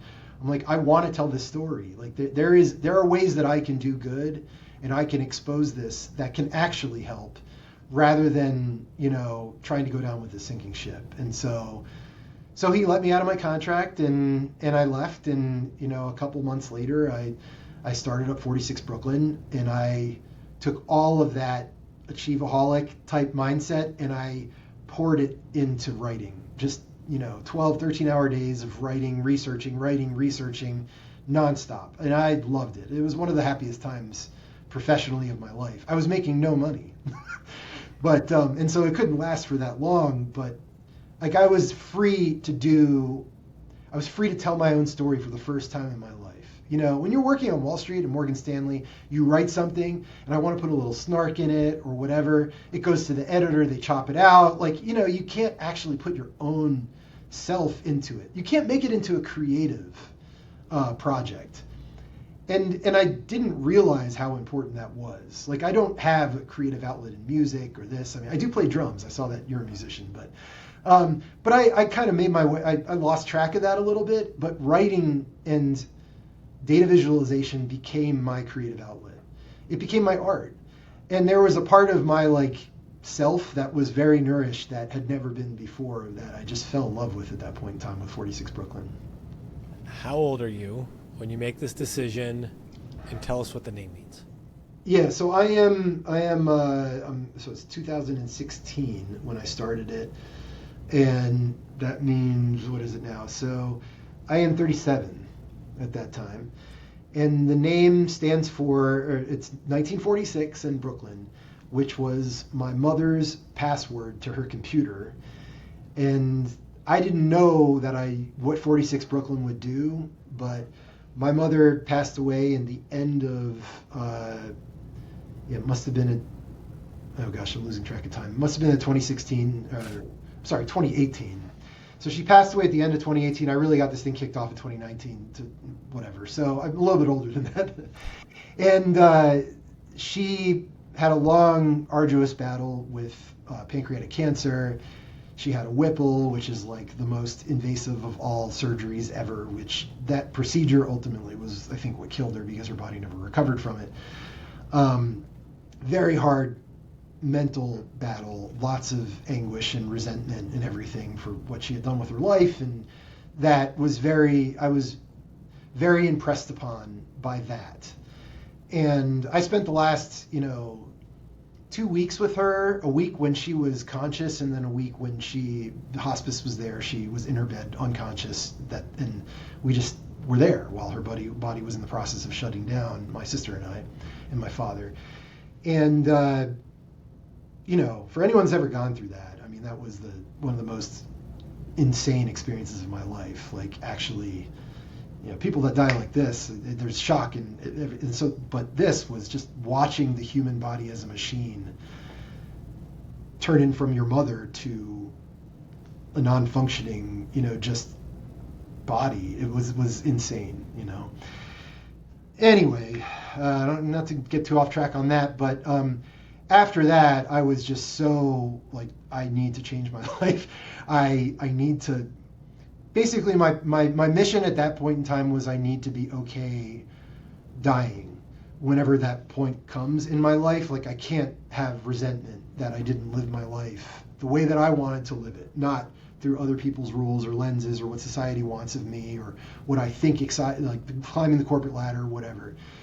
And so I planted the seeds of 46 Brooklyn, of some consulting entity that would just give me freedom to do what I wanted.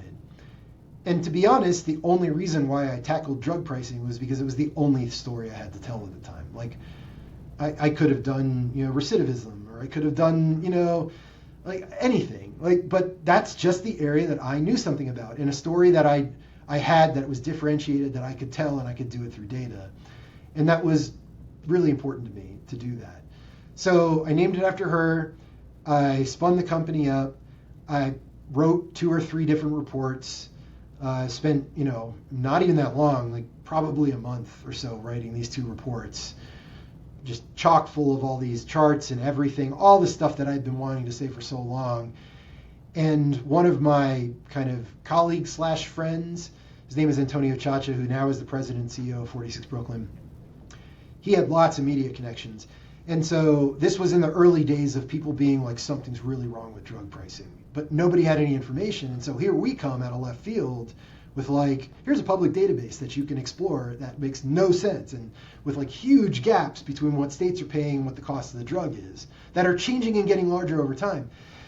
And so Axios was one of the media outlets that was like, this is awesome, we want to feature you and get an exclusive for when you launch.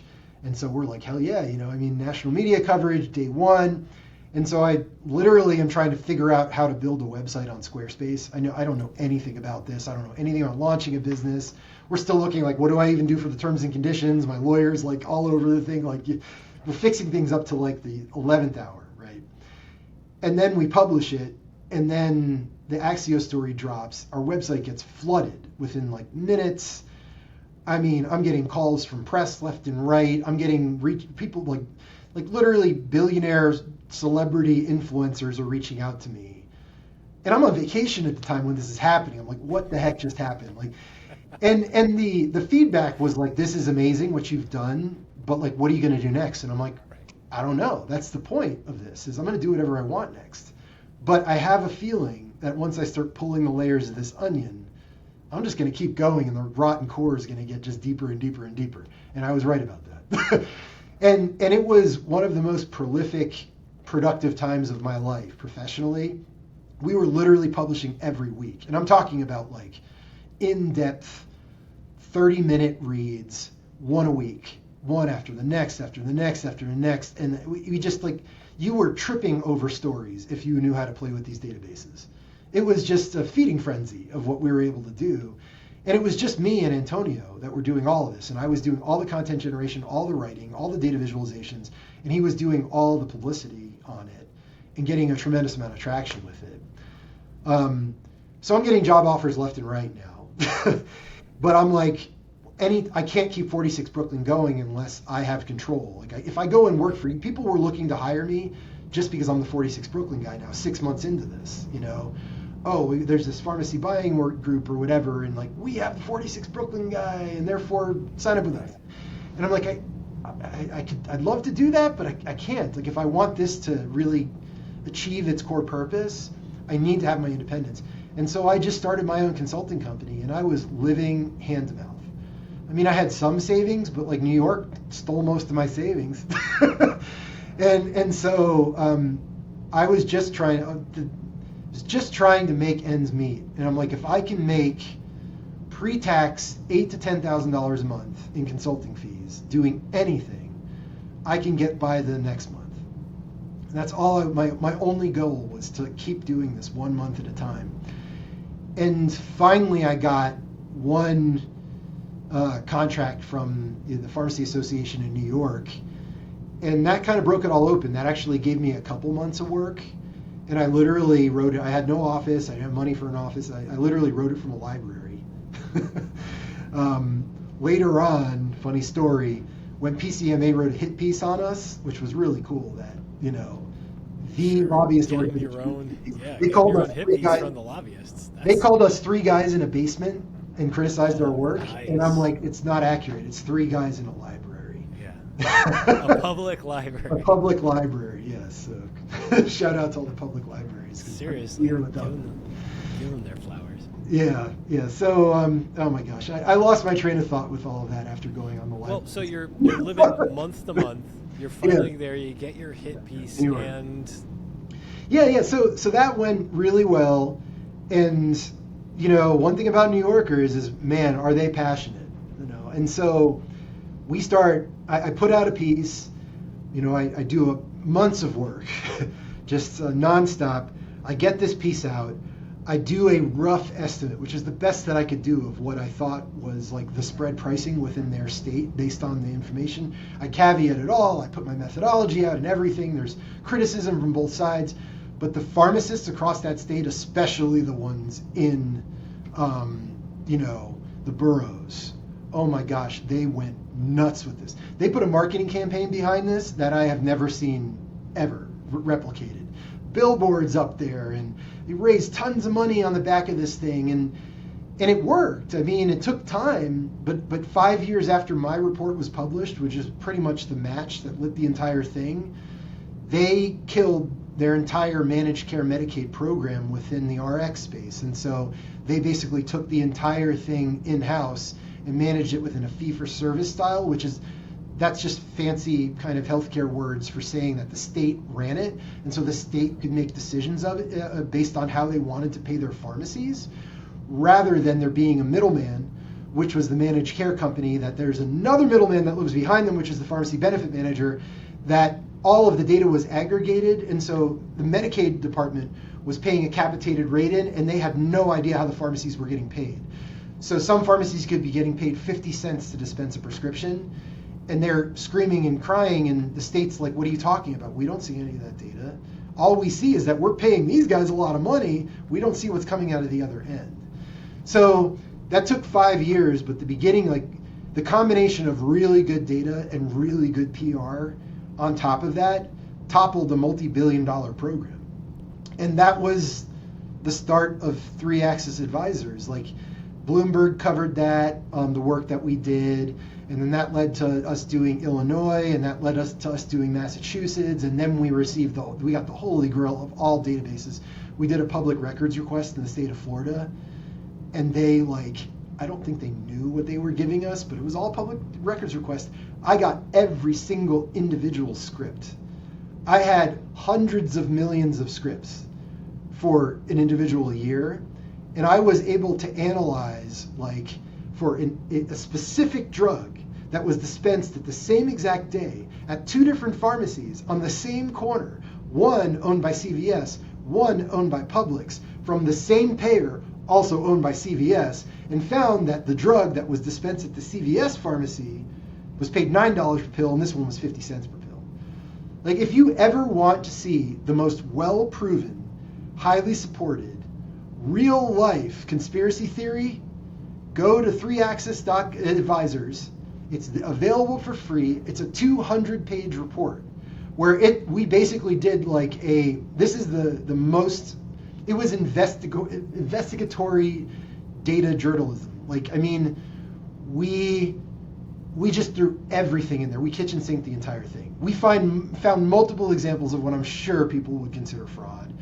Medicaid fraud, all over the place. And the Medicaid program basically just tried to dismantle us. They were they put out hit pieces, and I'm like, it's a 200-page report. The problem is nobody read it because it was 200 pages. Because it was 200 pages. But go through that, and you will see so many examples of, as soon as the vertical integration, and this is where I really learned about the dangers of vertical integration within healthcare, as soon as companies ran out of juice and ways to make money at the PBM, just start your own specialty pharmacy, buy the specialty pharmacy. Well, now I don't have any ways to make money there. Integrate with the insurance company. And once you own the insurance company, the pharmacy benefit manager, the pharmacy, I can basically obscure and hide where I'm taking the profit, and I don't have to report out accurate prices to anyone because there are no accurate price benchmarks. And so the allowance of the FTC clearly never understood this when they allowed for all these mergers, but that's in effect what happened, is so much more money was made by all the intermediaries because they all vertically integrated. It's no wonder why there are 3 that basically control everything right now, right? I mean, they had to use the same playbook to survive. You have Cigna, fully vertically integrated with Express Scripts. You have CVS, and you have United. They all have their own PBMs. They all have their own insurance companies. 46 Brooklyn recently did a report. One of them has their own drug manufacturer. And by the way, they are artificially setting the highest list prices for that and then putting them preferred on the formularies. And so the PBMs will come out and say, it's pharma's fault for setting these high list prices. Blame them. But then you have the example of the pharma company that's owned by the PBM, that's owned by the insurer, which is setting the highest list prices of them all. So, I mean, but you have to get so in the weeds to like uncover all this. Ultimately, I think that's why this took off, though, is because like we are sitting on everyone loves a good conspiracy theory, right? And this is like fact-based, completely proven. All you have to do is put your nerd cap on and read it and follow it and take notes. And there's your conspiracy theory. It is happening. It's been happening for 20, 30 years. And people just don't have the attention span to like really care about it. Like that's the problem, is the attention is not there to really care about what's going on. And so it's just kept going. So I promised not to get us up to this morning, but I got to get at least to this piece. Yeah. What takes you from 3-Axis Advisors to Bank Creek Advisors? Because that's our last professional move to get here, right? Yeah, that's the last professional move. So there are multiple elements of that. So I'm thinking about how much I can say about the personal side of it. But I'll tell you what I'm going to tell you, but not with any names. Or fair. So there was very real safety concerns that I was having at the time. We were in the middle with very little budget, and we were starting to do well, but I don't have a security team around me. I don't have any of that kind of stuff. Like literally people were dying who were trying to, there was a guy who fell off a building in DC who was the head of CMS at the time, who was one of the most vocal proponents for reform. Fell off a parking garage building or something. And so like there was a lot of like, maybe it's not real, maybe it's a little bit just like my mind just going overboard with fear. But, you know, PCMA did do a hit piece on us. Like we knew we were on the radar of all of them, and I was concerned about that. Physical safety, probably not a legitimate concern, but financial safety was a very real concern of mine. So I was doing a lot of work to stitch databases together, and I just happened to stumble on a state project, the state which will go unnamed on this podcast. And I found very, very strong, I would say almost irrefutable evidence of criminal activity. And I wrote the whole thing up. Like, just because I'm like, once I have my sleuthing hat on, I can't be stopped. This was the right thing to do. I wrote the whole thing up. I sent it to my lawyer, and my lawyer is like, this company will pierce your corporate veil and take all of the assets that you have. Even if they have no legitimacy to do that, even if you are in the right, they will wring you dry if you publish this. And I freaked out. You know, I thought about my kids. I thought about my wife. I'm like, I don't want to be a martyr, you know? I mean, like, the only reason I got into this in the first place, and this gets really personal, and it took me, like, to be honest, years of therapy to understand this. The only reason I got into this in the first place was I couldn't fix my mom's cancer, and so I'm looking for another problem to solve. And so I immediately take all of that frustration and I channel it at the drug supply chain. And then I just get so myopic about, you know, tunnel vision about what I'm doing there, that I lose sight of what really matters, you know? And that was a wake-up call for me at that moment. I'm like, do I even care about this that much? Like, there are a lot of people are multiple generation pharmacists. I get why they care about it as much. For me, I care about my mom. I care about that I really wanted to fix a problem, and I did more good in the 3 years that I've done that than most people will ever do in their lifetime. I can die knowing that. But I did not need to put myself in the crosshairs at that time. And I didn't feel comfortable with it. I didn't have, like, there was not that much passion for me to do that. And so I started to kind of be like, well, if my competitive juices are kind of waning on this, then it's probably time for me to disconnect and move on. At the same time, I am getting calls from Andrew, who is saying, you know, I really want to start a company. And, you know, I'd love nothing more than to start an investment firm. He had been talking to me for years about his work with these kind of like very obscure fringe kind of elements of information theory, one called the Kelly criterion, which we talked about at length at the last podcast that we were on, excess returns, and how he thought that it could be, elements of it could be used to help better screen equities. And I was really excited about that. Like I did the high level math and I'm like, it works. Like, I don't know if this will actually work, but I do know that conceptually the math can be done. And so I was really, really, excited about this. But he worked for one of the best families that you could possibly work for. I mean, these are just one of the most nurturing and supportive families, and it's rare that you can find your way to a family worth billions of dollars that treated him like family, And so he had no desire to really leave. Getting paid very well, had this wonderful family to work for, but he had his competitive juices that while mine were waning, his were just like firing up, and he really wanted to launch this to, provide a better way to invest for the public. And I kind of had already checked off all my boxes on my kind of professional goals. And I was like, none of those have provided me with sustainable, long-term happiness. So I want to help my best friend. And I'm also just like, the intellectual stimulation of this whole thing was bringing me back to my Exxon days. I'm like, I also just really want to figure this out and not have to be in the limelight while doing it, So one day he actually called me up and was like, I'm really doing it. I told the family I'm doing it. Are you in or are you out? And I'm like, I'm in, but my business is doing really well. Like, I have to figure out how to even sell this thing. And so I figured out how to hand it over to the two employees that I had, who I looked at as partners anyway all along. They've taken it and grown it by multiples since I worked there. They're working with the likes of Mark Cuban and all the wonderful things that he's doing, and a critical part of his team. So they've done fantastic work since I've left. So I like to say I was the anchor, clearly holding them back. But then I had a chance to go off and start building Ban Creek, which has been one of the most challenging, intellectually stimulating thing. I know I've used that term a lot, but I get a lot of benefit out of that personally. To try to take this very obscure kind of concept and how do you actually operationalize that? And so I spent the first, I want to say, 2.5 to 3 years like really working on that with Anton and Andrew. And by the time that we got to the point where we're like, okay, we know how to operationalize this, and we were able to launch our ETFs on the back of that, I realized that I'm like, this thing's better than I am. So like, now that I've helped build it, I don't have to pick stocks anymore, which is great because I don't like doing that. So like, the algorithm can do it, and we can just kind of keep trying to work on continuous improvement of the algorithm. And that freed me up.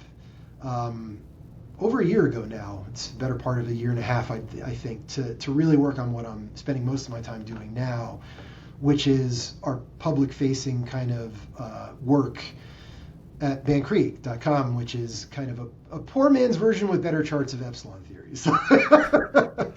I never knew who epsilon theory was, which is I'm embarrassed to say that because I've recently read so much of it. I'm hooked on all the writing and the narrative style, and I've been doing that my whole life, and never knew that there were people to aspire to out there like you guys. And so it's just such an honor to be on the podcast. And the only thing that I think that I do is different is I'm trying to always stitch it in to connect it with the data visualization or to connect it with charts. So I don't think my writing is not at your level, Ben's level.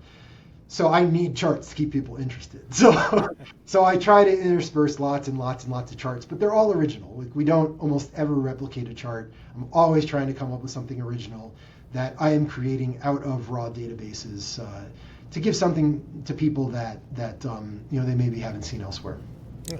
And they tell stories, which I know I said this, I referenced this in the intro, but that was one of the initial things when I came across your stuff. I went, he's actually succeeding in telling a story in a picture, in a graphic. Yeah. That is not the norm when it comes to like economic and financial data. That's a really impressive feat. Yeah, well, thank you. I mean, if you ever have any free time, just go on Tableau Public and look at like the vizzes of the day, or like the most popular, most liked vizzes, and they are works of art. They are living, breathing, data storytelling works of art, like that hop off the screen and slap you in the face with what the story is without your thinking brain having to engage at all. That's what I love about data viz. And I can't do that yet. Like, I don't know how to do what's on Tableau Public, but I pretty much have exhausted all of the basic functionality of Tableau, and so I know all of that. And what I am very good at is database cleaning. And so if you actually look at my database prep work, I mean, in some cases I'm stitching together, unioning, joining, pivoting, doing whatever, tons of calculated fields. Like, I may be bringing in 7 different distinct databases and cleaning them, and that's where 95% of my work is. But then that last 5% is arguably the most important. Once you know the data is right and you've structured the database in the way that you want it, how do I tell the story to where not just me, but I can tell the story without you actively having to think about it? With like our CPI data visualization, you're naturally going to look at what's red versus what's green, and red is going to be bad and green is going to be good, right? Your brain is wired that way already. And big is probably more significant than small. Like, your brain is already wired towards that. So if you see something that is red and big, you're going to be like, bad, bad, bad. And you're going to hover over that immediately, and you're done. Like, that's it. You now know the story better than scouring all of Bloomberg. That was my goal, is just I don't want to tell people what to think, I want to craft a story. I want to write in this narrative style selfishly because I really enjoy it. But ultimately, I want to use them as a case study for people to come up with their own views. Like, that's all that I'm writing for. It's like, hey, here's my views because I got the floor. So you're going to have to bear with me while I tell you them. But at the end of the day, I'm just using this as an example of how to use the tool that I've created for you. You go out and use it and come up with totally different conclusions. And I love that. Then we can really have a constructive debate based on a shared set of true facts that then we can get to some middle ground, right? And I can have, empathy for you, you can have empathy for me. It's everything that our society is missing right now. This is the foundation of it, is some shared reality and truth.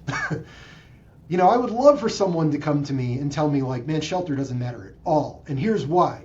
I'm telling you based on your data. And I'd be like, this is great.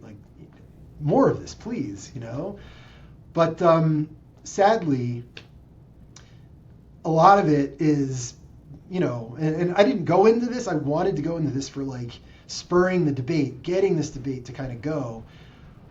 But, and I'm sure you get a lot of this at Epsilon Theory, is most people are this is fantastic. I have no questions. I'm scared now. And I'm like, I don't want people to agree with me. You just put out that report on September 2nd and you're like, please tell me why I'm wrong. I'm constantly looking for people. Tell me why my healthcare thesis is wrong. Tell me why my immigration thesis is wrong. I want to have more hope for my 3 kids than I have right now and what they're going to inherit. But I'm spending all my time in the data, and the data suggests that I really do need to be skeptical of all this right now. Where are the people that are spending time in the data and coming up with the other side of the story? We need more of them. We just need more people living in the data, right? And using that to kind of come up with their viewpoints rather than doing it the other way around. Well, the cool part about putting the data up there and getting it in front of smart people is at least there's some nuanced and intentional dialogue that goes on around this stuff. So I am confident that the more people get eyes on this, the more interesting conversations, and just like the other stuff, people start calling, it might not be the billionaire influencers that are calling you right away for this stuff, but it's people who are going to want to talk to it. I have some very unstructured notes. Okay. I have to hit at least a couple of these things before I let you go today.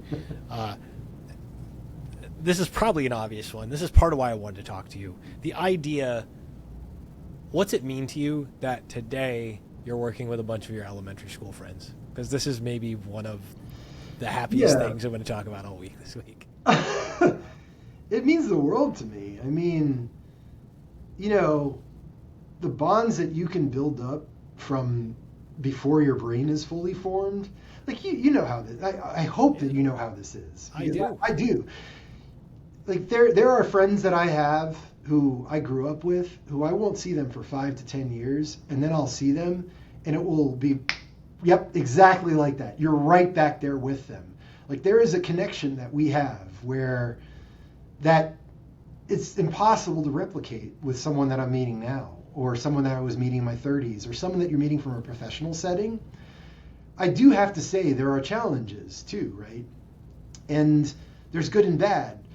I mean, Andrew is my best friend in the world. He's my brother. Like, I mean, to bring the work element into it has been challenging for us to manage. You know, because if I'm having a work challenge, I would have called Andrew. And now, like, I can't call him anymore. And so sometimes, like, we joke about it, and I'll be like, you know, I'll call him, and he's like, "Hey, Eric." I'm like, "No, this is friend Eric. This isn't work Eric." And he's like, "Oh, got it." And then we'll have, you know, our best friend conversation versus just the normal assumption with building a business, which is a very hard business to build, which is ETF business. You're almost always work Eric and work Andrew. So, but being able to do it with them, we also really go at each other, which I think, like, that grist kind of is it's really important to have that friction, right? Because we sort through, there's no politeness. When we don't disagree with each other, you go right at each other, and then the next day it's like, "So how are things going?" It's like, you know, it's immediately you've dropped it, because I've been friends with him since I was 9, you know? So, I mean, we have such a long-standing kind of friendship that's compounded over so many years that we can have an argument where we're both passionate about our views on what's best for this business or what's best for the strategy or whatever it may be, disagree with each other.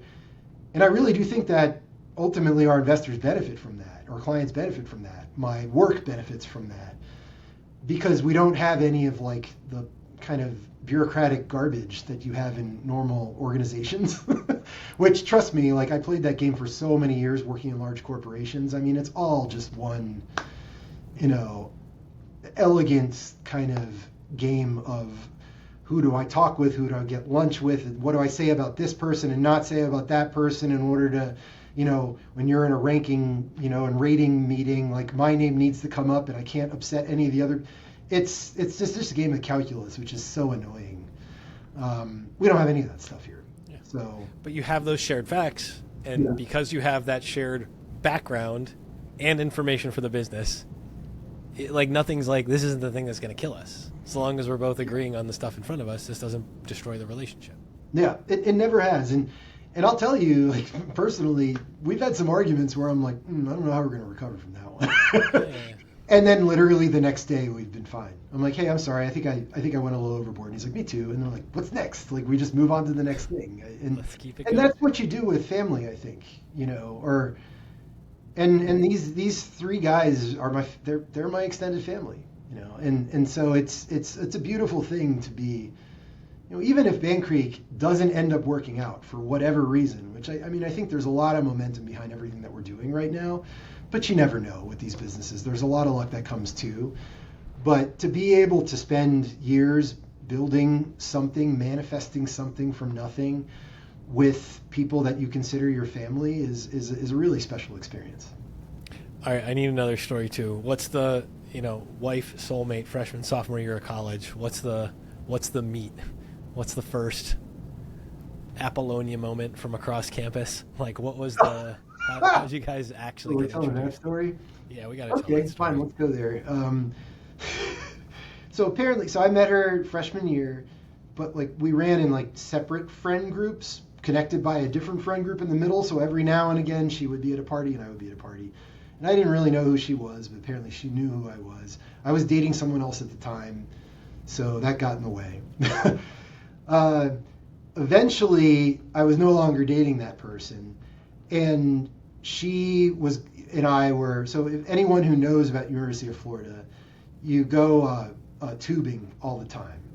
A place called Lake Itchnatucky, even though it's not really a lake, I guess it is, but it has, like, a long kind of tubing thing where the gators, like, literally sit on the side and stare at you while you're going. Seriously. Jesus. They don't attack, but they just sit there and watch you. You know, a bunch of drunk college students going. So we were going there, her friend group, my friend group, not the in between friend group. So I was going to spend more time with her. And it was that trip where I was like, oh my gosh, like I have to meet her. But I'm super nervous. I'm super introverted.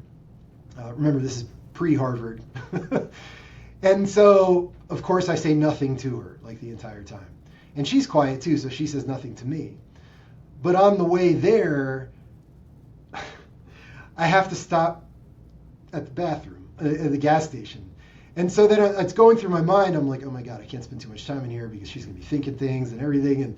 And so like, I better like go as quickly as I can. And then like, I'm, sheepishly like running out of the bathroom, hoping she's thinking I just kind of peed in there, when in reality, my stomach is hurting really bad. Like I'm having really bad episode.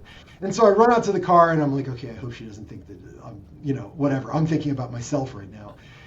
And we drive down there, and it's kind of a full circle moment. I'll come here in a second.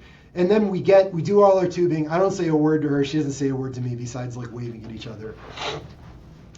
And then we come back and we're just sitting around and, shooting the shit with other people. And I get an ant bite. And I don't know if you can see it right now, but I just got bitten by a yellow jacket, like 2 bites here, and it's completely swollen up, and like basically there's just fluid built up in my arm. I get really bad reactions to bug bites. And so I got an ant bite, and it was almost the exact same area. I think it was on this arm, but my whole forearm just started swelling up. Like just, Pillsbury, was it Pillsbury Doughboy? Like that, it was like that. And so that's all swelling up. And I'm like, my friend Sean is there, and he's one of my really good friends at the time. I'm like, I gotta go home. Like, I'm getting dizzy. You just gotta take me home. I had to put me out of my misery. She clearly hates me by this point in time.